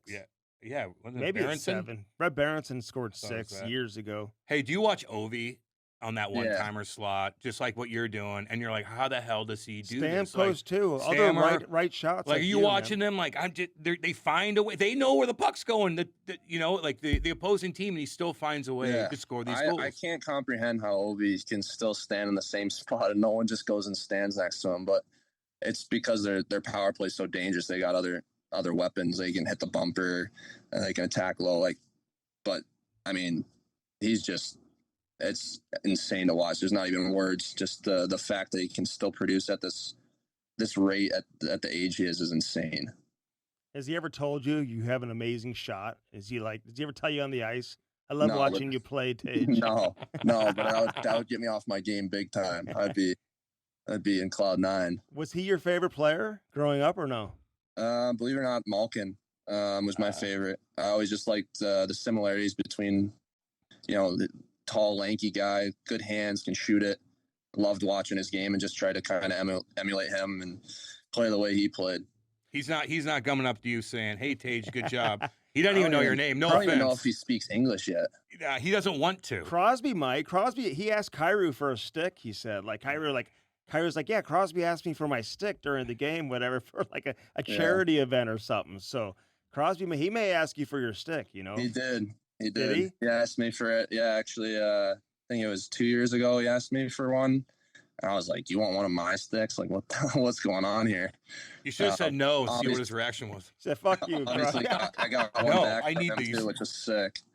Oh, you got one back from him too? Yeah, of course. He better give you one back. Like, I don't really ask for sticks. I wish I did more, but I felt like that was a perfect opportunity to ask him for one. I got one of Ovi's too. Those are like the two guys that I like had to have. When did Crosby, or did he ask you during the game, or like does the equipment guy come over and ask, or how's that work? He actually asked me. I went to that like Vegas media thing, like the media thing, yeah. And I was like getting dressed to do like one of the on ice shoots or whatever. He was in the locker room. He's like, "Hey, like during the season, is it cool if I grab one of your sticks?" I was like, "Yeah, of course." And then I thought he forgot about it. And then we played a preseason game, and he's like, "Hey, like, you mind if I grab that stick?" And I was like, "Yeah, can I get one of yours?" And he was like, "No, I'm actually like low right now. I'll get you during the like middle of the season." I was like, "Okay, sweet." So I gave our trainer one to give to him after the game, and then like played regular season against him. And he came up to me, like tapped me on a TV timeout. He's like, "Hey, I got a twig for you after the game." I was like, "This is so sick." Dude, he's the best. Yeah, but he was running out. I love how he said no. He was running out of sticks. That's weird to me. Or he just said not right now. He's like, "Yeah, maybe he was on a road trip or whatever." But he got one for me, so it's sick. Yeah, exactly. I get you. Hey, did you ever get to talk to Patrick Berglund? Did you ever get to know him that well? When I was in St. Louis, not really. I mean, I was only up and down. I was 40 games or whatever. And then when we got traded together, he only played like half the season, then he like left. Yeah. So it was like kind of a weird situation there. But yeah, I was never really close with him. Yeah, we love him. He's he left. Dude. He did. He did. That's left. exactly That's what he why did. I'm asking. Like, hey, you got to get a Draisaitl stick, man. Like his stick's the weirdest stick in the league. But is he similar to Ovi, but on the other side of the ice, where he just kind of, and again, it's a similar situation where they've got so many weapons on the power play that's what leads to him being open all the time. Because I don't understand why they can't defend him either on the other side of the ice. I mean, they got so many. They got him, Nugent Hopkins, McDavid. Like, who are you going to cover? Exactly. Bouchard. One of them's going to score. But yeah, Bouchard at the top just ripped bombs. So they got too many threats too. And also he's just, even when he's like, it's like Ovi, one of those guys, like even when you're on him, he's still going to score. Like it's like Backstrom back in the day. Like you're looking at him and he's just going to sauce it over here anyway. Like, you know exactly where he's passing. He's passing to Ovi. He's just going to sauce it right through everybody. Yep. He was so good. God. Hey, man, I got to ask you about your time here in St. Louis, though. Obviously, it was short. It would have been great to see you here a lot longer, man. I know Blues fans would love to have you in a Blues uniform now. For sure. Putting up 47 and 44. Shit, baby. You're going to score 50 one of these years, yeah, too, man. That's got to be on your bucket list, right? You know you want to get to 50, right? Yeah, of course. Okay. You may even get to 60. I know. The way you score. Yeah. But how do you reflect on your time here in St. Louis, man? You made a lot of close buddy, a lot of good friends. I mean, your Traverse City team was one of the best, most stacked teams of all time. With you and Thomas and Kyrou and Wallman. Who else was on the team? Yeah, me, Thomas, Kyrou, Wally, Nolan Stevens, who was nasty. We had some really good players. I think we torched that tournament too. Yeah, you guys were so damn good, man. We were really good. That was a lot of fun too. That's a great tournament. Like I had a lot of fun doing those. I enjoyed my time in St. Louis a ton. I think I was probably not ready for the NHL. Probably came in a little earlier than I should have, but all the older guys were great to me. Probably had a lot of patience with me, but it was fun.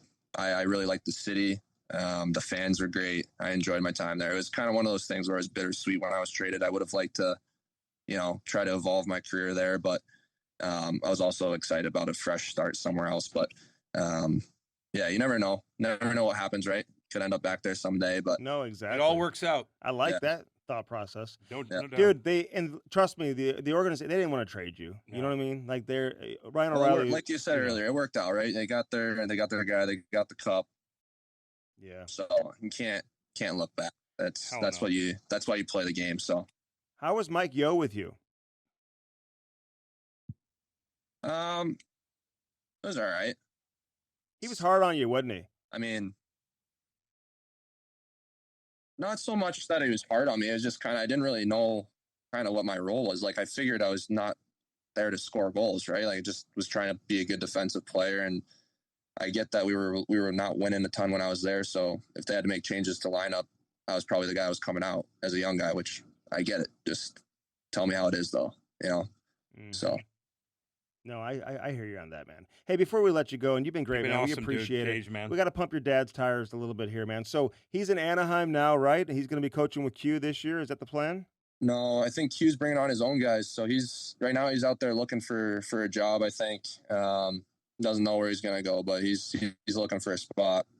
Okay, well he'll land on his feet somewhere, man. What's it like playing against him though? Like when he's on the bench in an NHL game, do you peek over? Do you look at him? Does he look at you? Like, I mean, that's got to be so hard for him to focus on what he's got to do on the bench when you're on the ice. Yeah, he's rooting for you. How he's not watching you the whole time, you know? I mean, I don't know.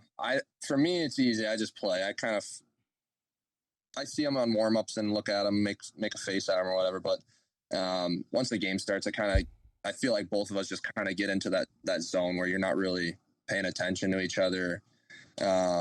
Anything like that. I will say when I do score on their power play, though, I make sure I skate past them and give them a look. There it is. Let him know. That probably fires him. He's one of those guys you probably don't want to fire up. They'll just let him sleep, although he can't do anything to me now. So probably safe. That's funny, man. You're too big for him, man. I know, but he's been a great coach. Give me the one piece of advice, the best advice he's given to you. A lot of parents listen. A lot of people have kids that are playing. The one thing that he's told me that's stuck with me and kind of I try to approach every day with is treat every day like a tryout. Someone's always trying to take your job. So, I mean, it's especially relevant for me now where I'm at, kind of made my way, solidified my spot, but there's always younger, talented players coming in that are hungry for that spot. And I feel like as soon as you lose that edge, it's when you're dead. So that's kind of the way I have to try to approach the game and just every single day, try to treat it as a trial, like someone's trying to take your job and just get better every day. And luckily it's worked out for me. So I love it. Pretty solid piece of advice. Did you buy him a boat or anything with that big old contract? No, golf membership's good enough for me. That's good. Well, that's good. That's good. Don't waste your money. That's all on a he boat. Needs. Don't waste. You moved a lot when you were young. That's all he gets. Plus, you're an American hero, man. Yeah, damn right you are. You're the man, Tage. I appreciate it, dude. Did Trump call you or anything? Did he say, "Hey, congratulations, good job"? Nothing like that. No, we're supposed to go to the White House though. Really? Are you really? Oh yeah. Oh, dude. I don't know when, but we're supposed to go. So. Oh hell yeah. Just waiting on that date. The World Championship team is going? I didn't know that. Hey, can I ask you one last thing? Because you mentioned Swayman, man. I don't want to. People are probably listening like, wait, what's going on? So were you guys good buddies? And then you played together in the World Championships too? Because I've been pumping his tires because everyone forgets about him in this whole goaltending competition for the Olympics, man. Don't forget about Swayman. I love what he did in that tournament and how he was able to raise his game obviously and play great. So yeah, he's a stud. He was my goalie when I was in Alaska. We played for the All-Stars together when I was 12 and 13. We were playing on the same team. And then fast forward till now, we're playing on the same team again for USA, which is pretty wild. We talked about it at the tournament. It's just hockey's such a small world. You run into the same guys and play either with or against them. And it's pretty, I think that's what makes the game so special. If somebody asks you where you're from, what's your answer? Right here, Arizona. Arizona, baby. Yeah. All right, man. Damn right. All the best. Have a great rest of your summer too, yeah, man. Enjoy yourself. We'll see you during the season. Tell your dad we said hey too. Yep. I will. All right. Thanks, guys. All right, guys. Tage, boy. See you, buddy. Good luck. Tage. Take care. Homie. The Chemistry Podcast is brought to you by Bellman. BEHLMANN. Bellman Automotive. Located where? Troy, Missouri. Buick GMC on one side of the street. Right on the other side, Chrysler, Dodge, Jeep, Ram. Get yourself some new wheels in time for the winter. All right, that was Tage Thompson. I like the name Tage. It's a great name. Yeah, that's cool. You know what I mean? Big boy. Could you imagine growing like 5-6 inches in one summer? I was like, does your wee grow too? Okay. No. You didn't even ask him that. And like, that's not what we're even referring to. I was thinking about it. Like when you're 5'11", and then you grow to 6'5", does everything else grow? I think everything does your grows. wiener get big? Probably so. God. And you're just watching yourself grow every day, and all of a sudden your ding-a-ling's getting bigger. Like that's the best thing ever. Are your pants like just coming up to your calf? Like is that like how you gotta get new clothes every day? Like you're walking around. Wait, I grew last night. 4 inches. My jeans 5 are inches. coming up to my knees. He said 5 inches in a year. Right? It's amazing. No, in like a summer or something. Yeah, in a summer. Imagine in the summertime, you just every time you You're hanging out. Like I'm you're getting still bigger. convinced sometimes I'm not done growing. You've been done growing since you were 6 years old. I was short. I know. And then I kind of had I had a little bit of a growth spurt in like high school, I think. So now I'm like normal size. You were 100 pounds in high school. That sucks. I would stick up for you. Sucks. What? Why would it suck? Because you look like a child at 100 pounds. They all do. They all do. You ever seen high schoolers? Yeah. I was 171. Wrestling. 171 wrestling. What's your record in wrestling? I got beat twice. I almost lost to a one-armed kid. Oh my God, Cam. Nothing wrong with that, dude. I'm not judging. It's so fucking stressful wrestling in front of people with your wee-wee sticking out in these goddamn singlets. And then I'm wrestling a one-armed motherfucker and he almost beats Good thing me. there's no girls there. There were. Their cheerleaders are right there on the hanging out like this. And I'm like this. Okay. And like, fuck. Cam, and then I get pinned and I'm trying to like lift up. It just. I'm not trying to sound rude. I don't want to get canceled. You're not an athlete. The most unattractive women in our school were the wrestling cheerleaders. They're the same they're the same. No, they're not. They're not the football and basketball My school is different than your school. Yeah, they didn't do that at our school. They did it at our school. They called them rat mats or mat rats. They didn't talk to you. Those girls? Were you in girls in high school? Oh, they love me. Oh yeah, they love me. They liked you because you were probably one of them. Funny. You're one of them. Oh my God. Kind of like they could probably talk to you. Oh God. About like serious matters. Yeah, but now that I think about it, no, they couldn't. Because I can't even talk to you about serious matters. Mm-hmm. But you probably did talk to women about that, but not men. You know what I mean? It's all good. But they probably, They like the 100-pounders. I was like 105, 115. They like the 100-pounders. They like when guys are the same size as them. I remember Mr. Reinish in science class. He was my freshman football coach. They're the same telling size the whole as you. team how aggressive I was. Oh, God, yeah. It reminds me of The Sopranos when AJ becomes captain of the football team. And then he has a panic attack and falls down. Remember that? No. Sopranos? But no. He was an athlete. I had 3 interceptions, dude. I don't believe that. You got to prove it to me, man. Really? You know what I mean? Everything I did was pretty much documented. Yours is not. How dare you? But yet you talk about it more than mine. It's really weird. I scored a 2-point conversion, too, playing wingback. You were tiny. You were tiny. I used to run that hot route. Maddie, imagine you playing football in this motherfucker's guard. Like, you would be like, get out of here. Get out of here. I used to run that hot route, baby. Maddie would smack you like this, and you'd be like this. You weren't a good football player. It's all good. Who cares? You're good at what you do now. You tweet. You don't know. You're a damn good tweeter. Damn good. You're damn good at that. Football, dude, I would say no. Some people I'll look at on Instagram. God, you're good at tweeting. These women, they'll have like 150,000 followers. And like, because they're good looking, dude. No. They don't even show themselves. They're like, I'm like, what? Are they They gotta be, you gotta buy your. Yeah, you can buy it. Can you buy followers? I think so. Yeah, I think so. Can you? There's no question there. What does it cost? Yeah, but you could tell because when they post something, okay, well, I might buy some today and just see what happens. You don't need to. You have enough. Well, Instagram followers, you might need to buy some of those. Yeah. Because you're not very interesting on Instagram. No, I way more. Good. Remember when I started, I had less than Kate. Yeah, that's right. Oh, you said I did. I don't think I ever. I don't think I ever did. You might still be like the same. No, because Kate puts a lot of pictures up and stuff. Yeah, no, you're good at Twitter. You're good at Twitter. I'm Twitter. pretty good at Instagram too. Yeah, you know I am. Hey, it's all kids. Are you stuff. being the narcissist again? It's all week? You're not complimenting anything. You just said that you were really good at Instagram. That's what narcissists. Oh God, the guy already called you. It's you and Ty. The guy called you. It's you and Ty. It's you and Lori. It's you and Ty. It's you and Lori. And the kids. So Ty has not creative. Ty has his own account. We haven't announced it yet.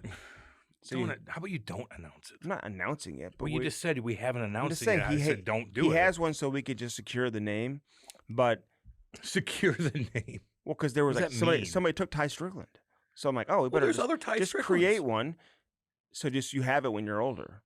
Ty Strickland. But I just mean like there's no number nine. No like he's not putting anything up or anything on there. I put a few things up, but yeah, put his hockey stuff up. That's fine. It's parent ran. That's fine. You know what I mean? It's not about him. It's not about Ty on Instagram. It's about the girls. That's what you have to watch out for. Ty's going to fucking show pic. So what if Ty, when he gets cut up, takes a picture of him with no fucking shirt on in the locker room? Goddamn right, baby. The girls, though, you have to watch. Mm-hmm. That's a different animal. What do I do? Oh, what do you mean? My girls. Your girls.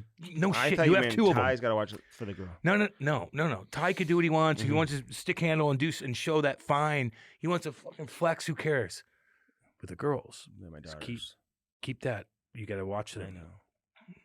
Well, I can Do go. I have to I tell can you go this? into like a rage. Do I have to tell you this? And be Jesus. very defensive of my family. Well, like they're gonna get older. Okay, and settle down. I'm just telling you. Yeah, Who are you okay. kidding? You don't know. Yeah, they will because everybody else is doing it, and they want to keep up with the Joneses. Okay, so kind of like you do.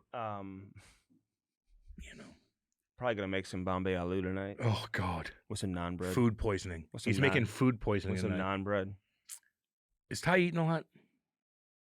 Is he eating a lot? No. Getting him the. Is he? I'm getting him the protein. What's he eating today? So far, what he eat this morning? At camp, I made him an egg sandwich. You did? Oh, I made him an egg sandwich on sourdough. All right, yeah, baby. Egg sandwich with what? Like what? Nothing. Just like eggs. A little bit of cheese in the eggs, cool. and that's it. Yeah, on toast. Put cottage cheese in the eggs too. Oh, really? Yes, scrambled eggs. Chloe put cottage loves cheese. the cottage cheese. It's damn good for you. She's cottage cheese, blueberries, avocado. Good avocado every morning. I make avocado. Ty these power plates, and I'll cut up some strawberries, blueberries, kiwi, turkey. Eat it, munch cheese, it, munch that. Some raw almonds. Yeah, that's fine. Yogurt. Yep, totally cool. Some ham, maybe. I don't know. We don't have ham at the house. Oh, very often. But turkey and turkey's good. He steaks. I had a little bit of steak last night. I hope he's eating. Gotta have that. Gotta eat, man. Yeah, he's growing, dude. Yeah. He's not you. I know. You eat like a goddamn bird. No. He is working out every fucking day, multiple times a day. Yeah. He doesn't have your stupid fuck diet. Always remember that. Well, Ryan O'Reilly. What? Paul Stastny. Alexander Steen. Get the fuck out of here. Jonathan Taves. He's growing. Would you sign Taves? No. You wouldn't? What's he been doing? Everybody hasn't fucking moved in 3 years. Like, here's the teams that are interested in Taves, and it's like all the big dog teams. Of course, Toronto's going to get him. Jesus Christ. What's Tavares? What's he signing for? What's Tavares let me say this for? about Tavares. Because from what I understand, Tree Living and the staff had made the decision they weren't going to keep him entering the season. But now with Marner leaving, I think it's changed things. He's a no-maintenance player who's still good. I've had no problem with him. He plays. I don't have a problem with him either. He just shows up and plays hockey. He did get overpaid. Yeah. He did. But now he won't be. No. Although, it depends. I mean, I don't know what he's going to take to stay there. Point per game. But I said this last week about Brock Nelson signing that 3-year deal at 7.5. I mean, like, Tavares to me is better than Brock Nelson. I agree with that. And he's 1 year older.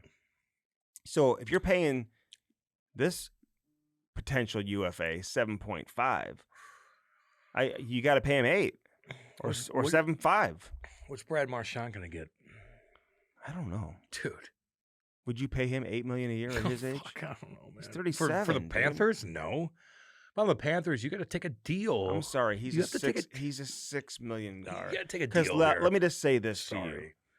He is what he is. He's 37. You're not going to change that.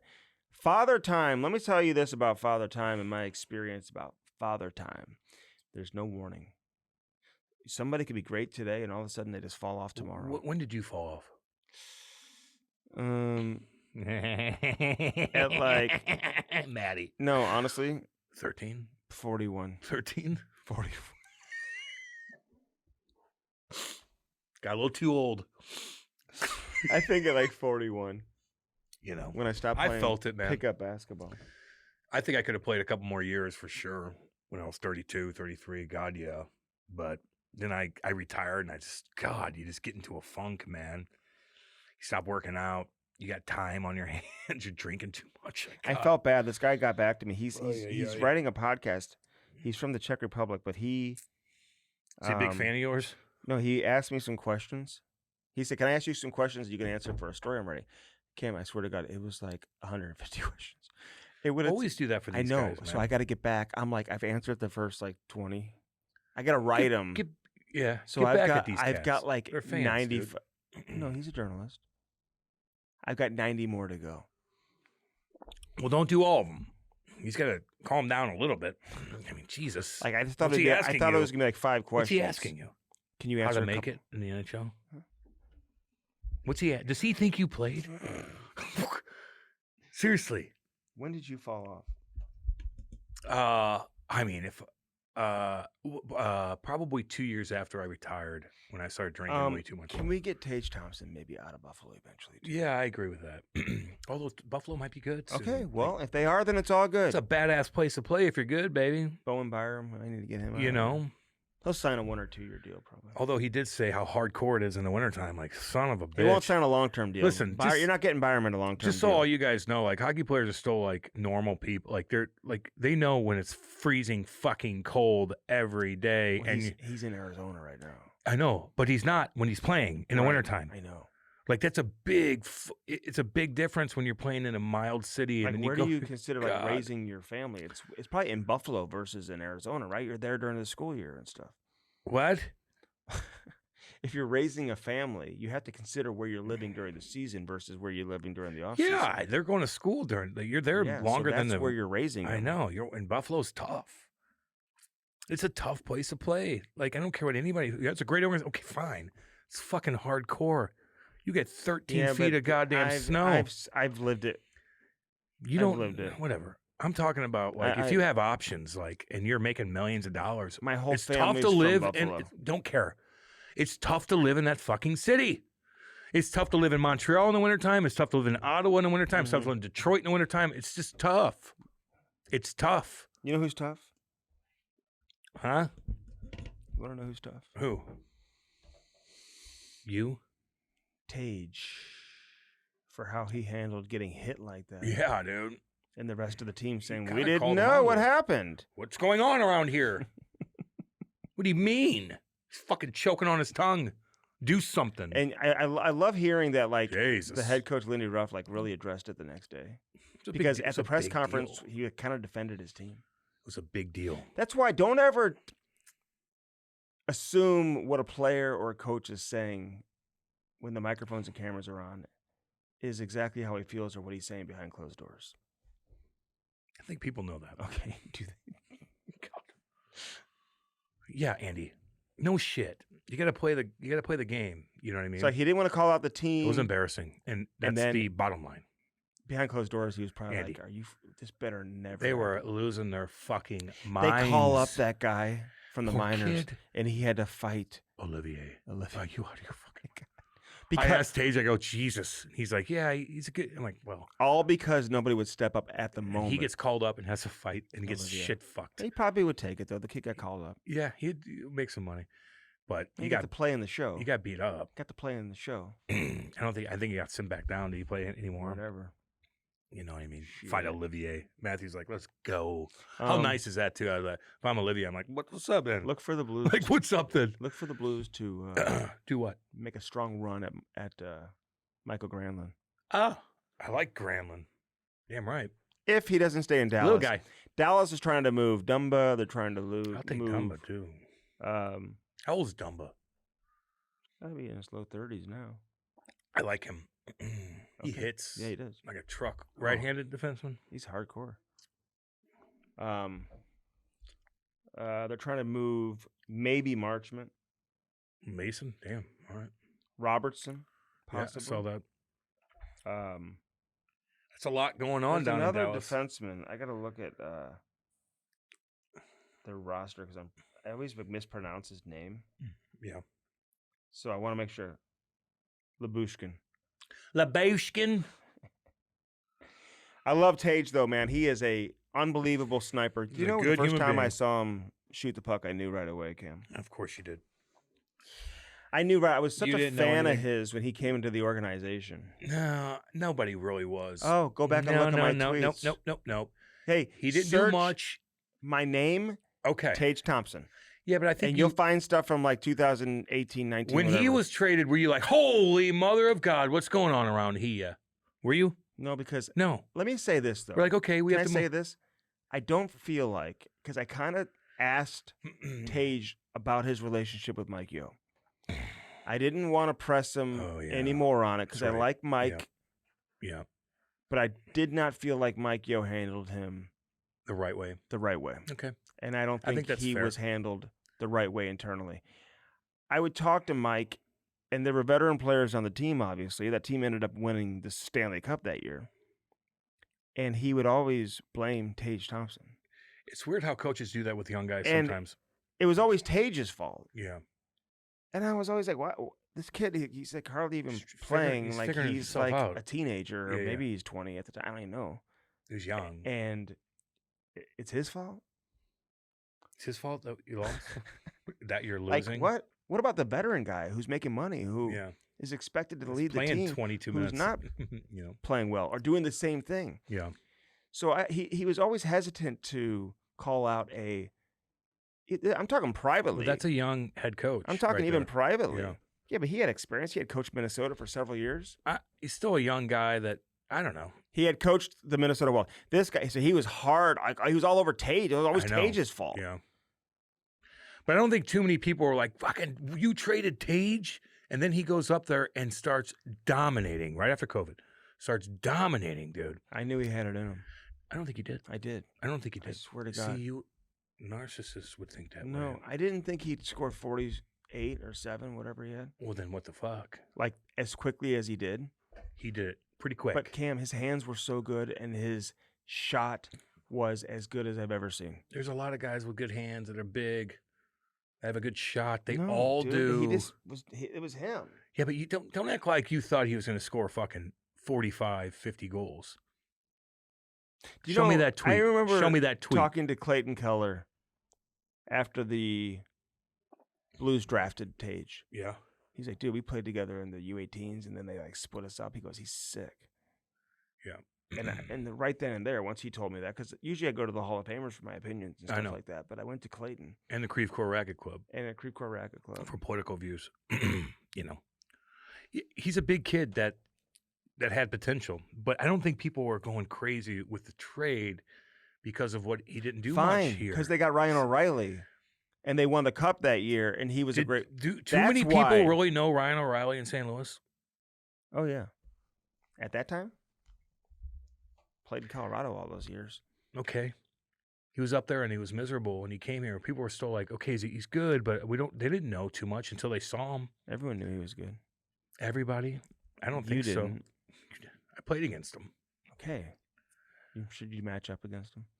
A couple times I did, just like I did with Prongs. He'd be like, what the fuck you doing out here? I'm like, huh. O'Reilly would never say that. No. He's probably nice to me. Hey, Cam, how are you? Hey, how are you? How you doing? I'm like, I'm good, homie. What's up, baby? Yeah. But did really the St. Louis fans really know everything about Ryan O'Reilly and what he was going to bring? Absolutely not. Ryan O'Reilly he came in here and did everything right. They didn't know he was like that. Exactly. But I remember. No one did. You did. Army did, probably. The big boys. Yeah. We're talking about the fans, not the big guys. It's not all about them. He always had that reputation of being. It was enhanced when he got here because more people made a big deal out of it. But nobody had ever seen a player work like that in practice and stuff like that. And stay on the ice as long as he did. No one knew that coming in. No, and all of a sudden you got him, and they're like, fucking A.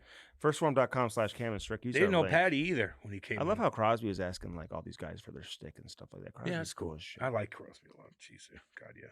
Is he on your Mount Rushmore? Yeah. Cam took Bobby Orr off of his Mount Rushmore. To put Crosby on? Okay. No, you didn't. And then eventually I'm going to take one of those guys off. To put Ovi on. Okay, to Ovi, yeah. You took Bobby Orr off. 3,000 hits? Fuck yeah. Oh, that's why? Not the 900 goals. It separates them. It separates them. You're taking Bobby Orr. He's going to get 900 goals. Wayne would never talk to you if he knew that you said that. The greatest analyst in the game. Yeah, he would. He'd understand. The best analyst in the game. Am I wrong about that? No. Does he not break it down? He's fucking everything he does is awesome. But does he not break it down so concise? He's the best, dude. He reminds me of John Davidson. John Davidson had a way to break down games in the most layman terms so everyone could understand what he was saying. Yeah, no. And he would make the most obvious seem very important. Or like seem like maybe it's the other way around. Like the most important stuff seemed like really obvious. Like the way that he would describe it. Just Wayne has that in him. Wayne says something and it happens. You know, he's like, they need to do this, and all of a sudden they didn't do it and it didn't work, or they did do it. Like when he's breaking down how they're defending the PK. Like, he's like, I've never seen a team do that before. Yeah. Like he's the best. I wonder what's he making? Because he looks tired. I think like $6 million or something. It's tiring for him. He's probably like $6 million. He's probably having a couple cocktails in between. Fucking, just doing his thing. That's a good salary for him. $6 million. Fuck yeah. What's he worth? 100, 200? Probably 200 or over that. Maybe. Yeah. With all it's just a name. I follow Janet too on Instagram too. She's a great follow also. Yeah. You probably Andy likes to follow everybody's wives on Instagram. I'd like to see what your Instagram screen time is. Cam's on there all day long. I don't have kids. Oh, that's your excuse. It's a pretty good excuse. If I'm at the rink all fucking day. I saw a woman today. The thing is, I was gonna send you tweet and drive. I was gonna send you. I wait till I get home. This woman was like she's like, people try to flex on me because I don't have kids. She's like eating a sandwich like in your face while she's talking. I know who that girl is. Yeah, like she's like, it's best to not have kids. Yeah, it's not the case. You want to have kids. Okay. I'm just an anomaly. Like we just didn't happen. It's probably best that. But I want good people to have kids. Probably best. Not the dipshits. Yeah. I don't want people to have kids when their daddy's not going to be around. Or you don't financially fucking stable at all, then your kid's gonna be a mother fucked up and fucking rob people and shit like that. So I want good people to have kids for sure, and the dipshits not to. Firstform.com/ But unfortunately, it's the other way around. Firstform.com/Camistrick. Always use our link. Always when you go to firstform.com/Camistrick. Look at these beautiful new cans. Hell yeah, man. These is the Jersey Generator. Right here, baby. Look at Andy. He must have shaved that day. Look at. That's the back. Yeah, I know. Jersey Generator. I see on the other you can use the promo code Andy10 or Cam10, whichever one you want to use. It gives you the same discount. So far, I'm the leader in the clubhouse. Way more Andy 10s coming in than Cam 10s. They like you more. Yeah, well, you know what I mean. They want to hear Andy. I can't disagree with. They want to hear Andy. That. You know what I mean.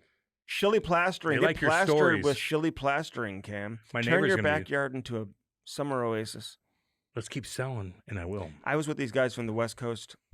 They don't ever turn their pool off. Yeah, I know. All year round. No shit. Vegas, Arizona, all year round. No shit. Yeah. It's nice there. Mm-hmm. You don't have to. No, I know. You know what I mean? And St. Louis is fucking, you got 4 seasons, baby. Blue Note Roofing, 314-920-5713. Call David Novak today. Let's go. Siding, gutters, roofing, soffit, fascia. Let's go. It's 12:40. Let's go. I know that. Holy shit. Jeez, okay. This is going to be a 5-hour podcast. 920-5713. Some bitch. Of course, our friends over at Bolt Sports, get that dangle, start dangling away right now. Keep up with the Joneses. Stick handling, man. You better have some skill to go with it. Bolt Sports, man. Can't be on the ice all the damn time. You got to do work at home. They're the best. You have to. Yep. Bolt Sports, man. Keep up with the pace with everybody else. Everybody else is doing it. You got to do it too. Get the e-cones. Get the snipes that light up, and you can download the app and then keep track of your score. Just be competitive with your friends. Yeah, I love it. For sure. True Float, best coolers in the game. You can get coolers with wheels. I have one. I need to be on a lake. I need to be on the river. I need to be at Hellebuck's Lake. Yeah, that's probably in I don't know where he's at. He's maybe Minnesota from Michigan. Or something. Or Michigan, yeah. Probably beautiful lake in Michigan. I love it. Up there in northern Michigan. Michigan's beautiful. That's where Pat Chiaretti, my buddy, that's where he lives in the summer. Yeah, he's a big fan of yours. I've always wanted to meet you. Huge fan of Andy. Oh, True Float, man. TRU Float. Where are they from? Edmonton, baby. Who might not see the Stanley Cup raised there. Does that just mean McDavid just gets back again next year? I don't know, man. Get a goalie. You got to get a goalie. You got to work. You got some things. We don't know which goalie is. Listen, the Panthers are better than you. No holes. I don't give a fuck what happens the next 2 games. The Panthers are a better hockey team than the Edmonton Oilers. Anything could happen. And I know the game's tomorrow night. This comes out tomorrow. Yeah. But they're a better hockey team than the Edmonton Oilers. It is what it is. Simple analysis. I mean, but they still might lose. Yeah, I'll go to Wayne for my analysis. I know you will. You go to everybody. Hat launch. Creve Coeur Racket Club. Put your logo on a hat, man. America's #1 source for customized hats is Hat Launch. Let's go. They're the best. You can ask for this Cam and Strick hat, man. Awesome guys, too, by the way. Entrepreneurs, man. We love you. Yes, they are. God dang right. Cam at Bellman, you get no. Swinging dicks. Told you that a million times. Don't fuck with me. Don't fuck with me. No swinging dicks. Your wife can go there and buy a car without getting creeped the fuck out. Give you sushi and flavored water, too. Buick GMC on one side of the street. Chrysler, Dodge, Jeep, Ram on the other side. Say hi to Danny boy. Danny. God damn it. Kenny. The fuck you doing, boy? And Dale? Hi, Dale. What's going on, baby? Love you. Say hell yeah, Hell Dale. yeah, let's go. You know. Illinois Recovery Center. Swansea, Illinois. They don't fuck around either. There's a bed waiting for you. You got to do it for yourself, but they will help you. That's Chrissy. That's Eric. That's Jacob. Those are my people. Message me. I love them. They're awesome people. Love you guys. They will help you. Message me and I'll get you in touch. You know, message Andy. It's fine. He'll be tweeting. All right, Tage Thompson.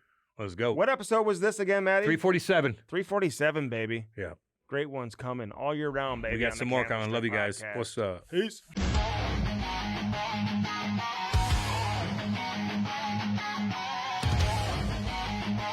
Yerk! Let's go!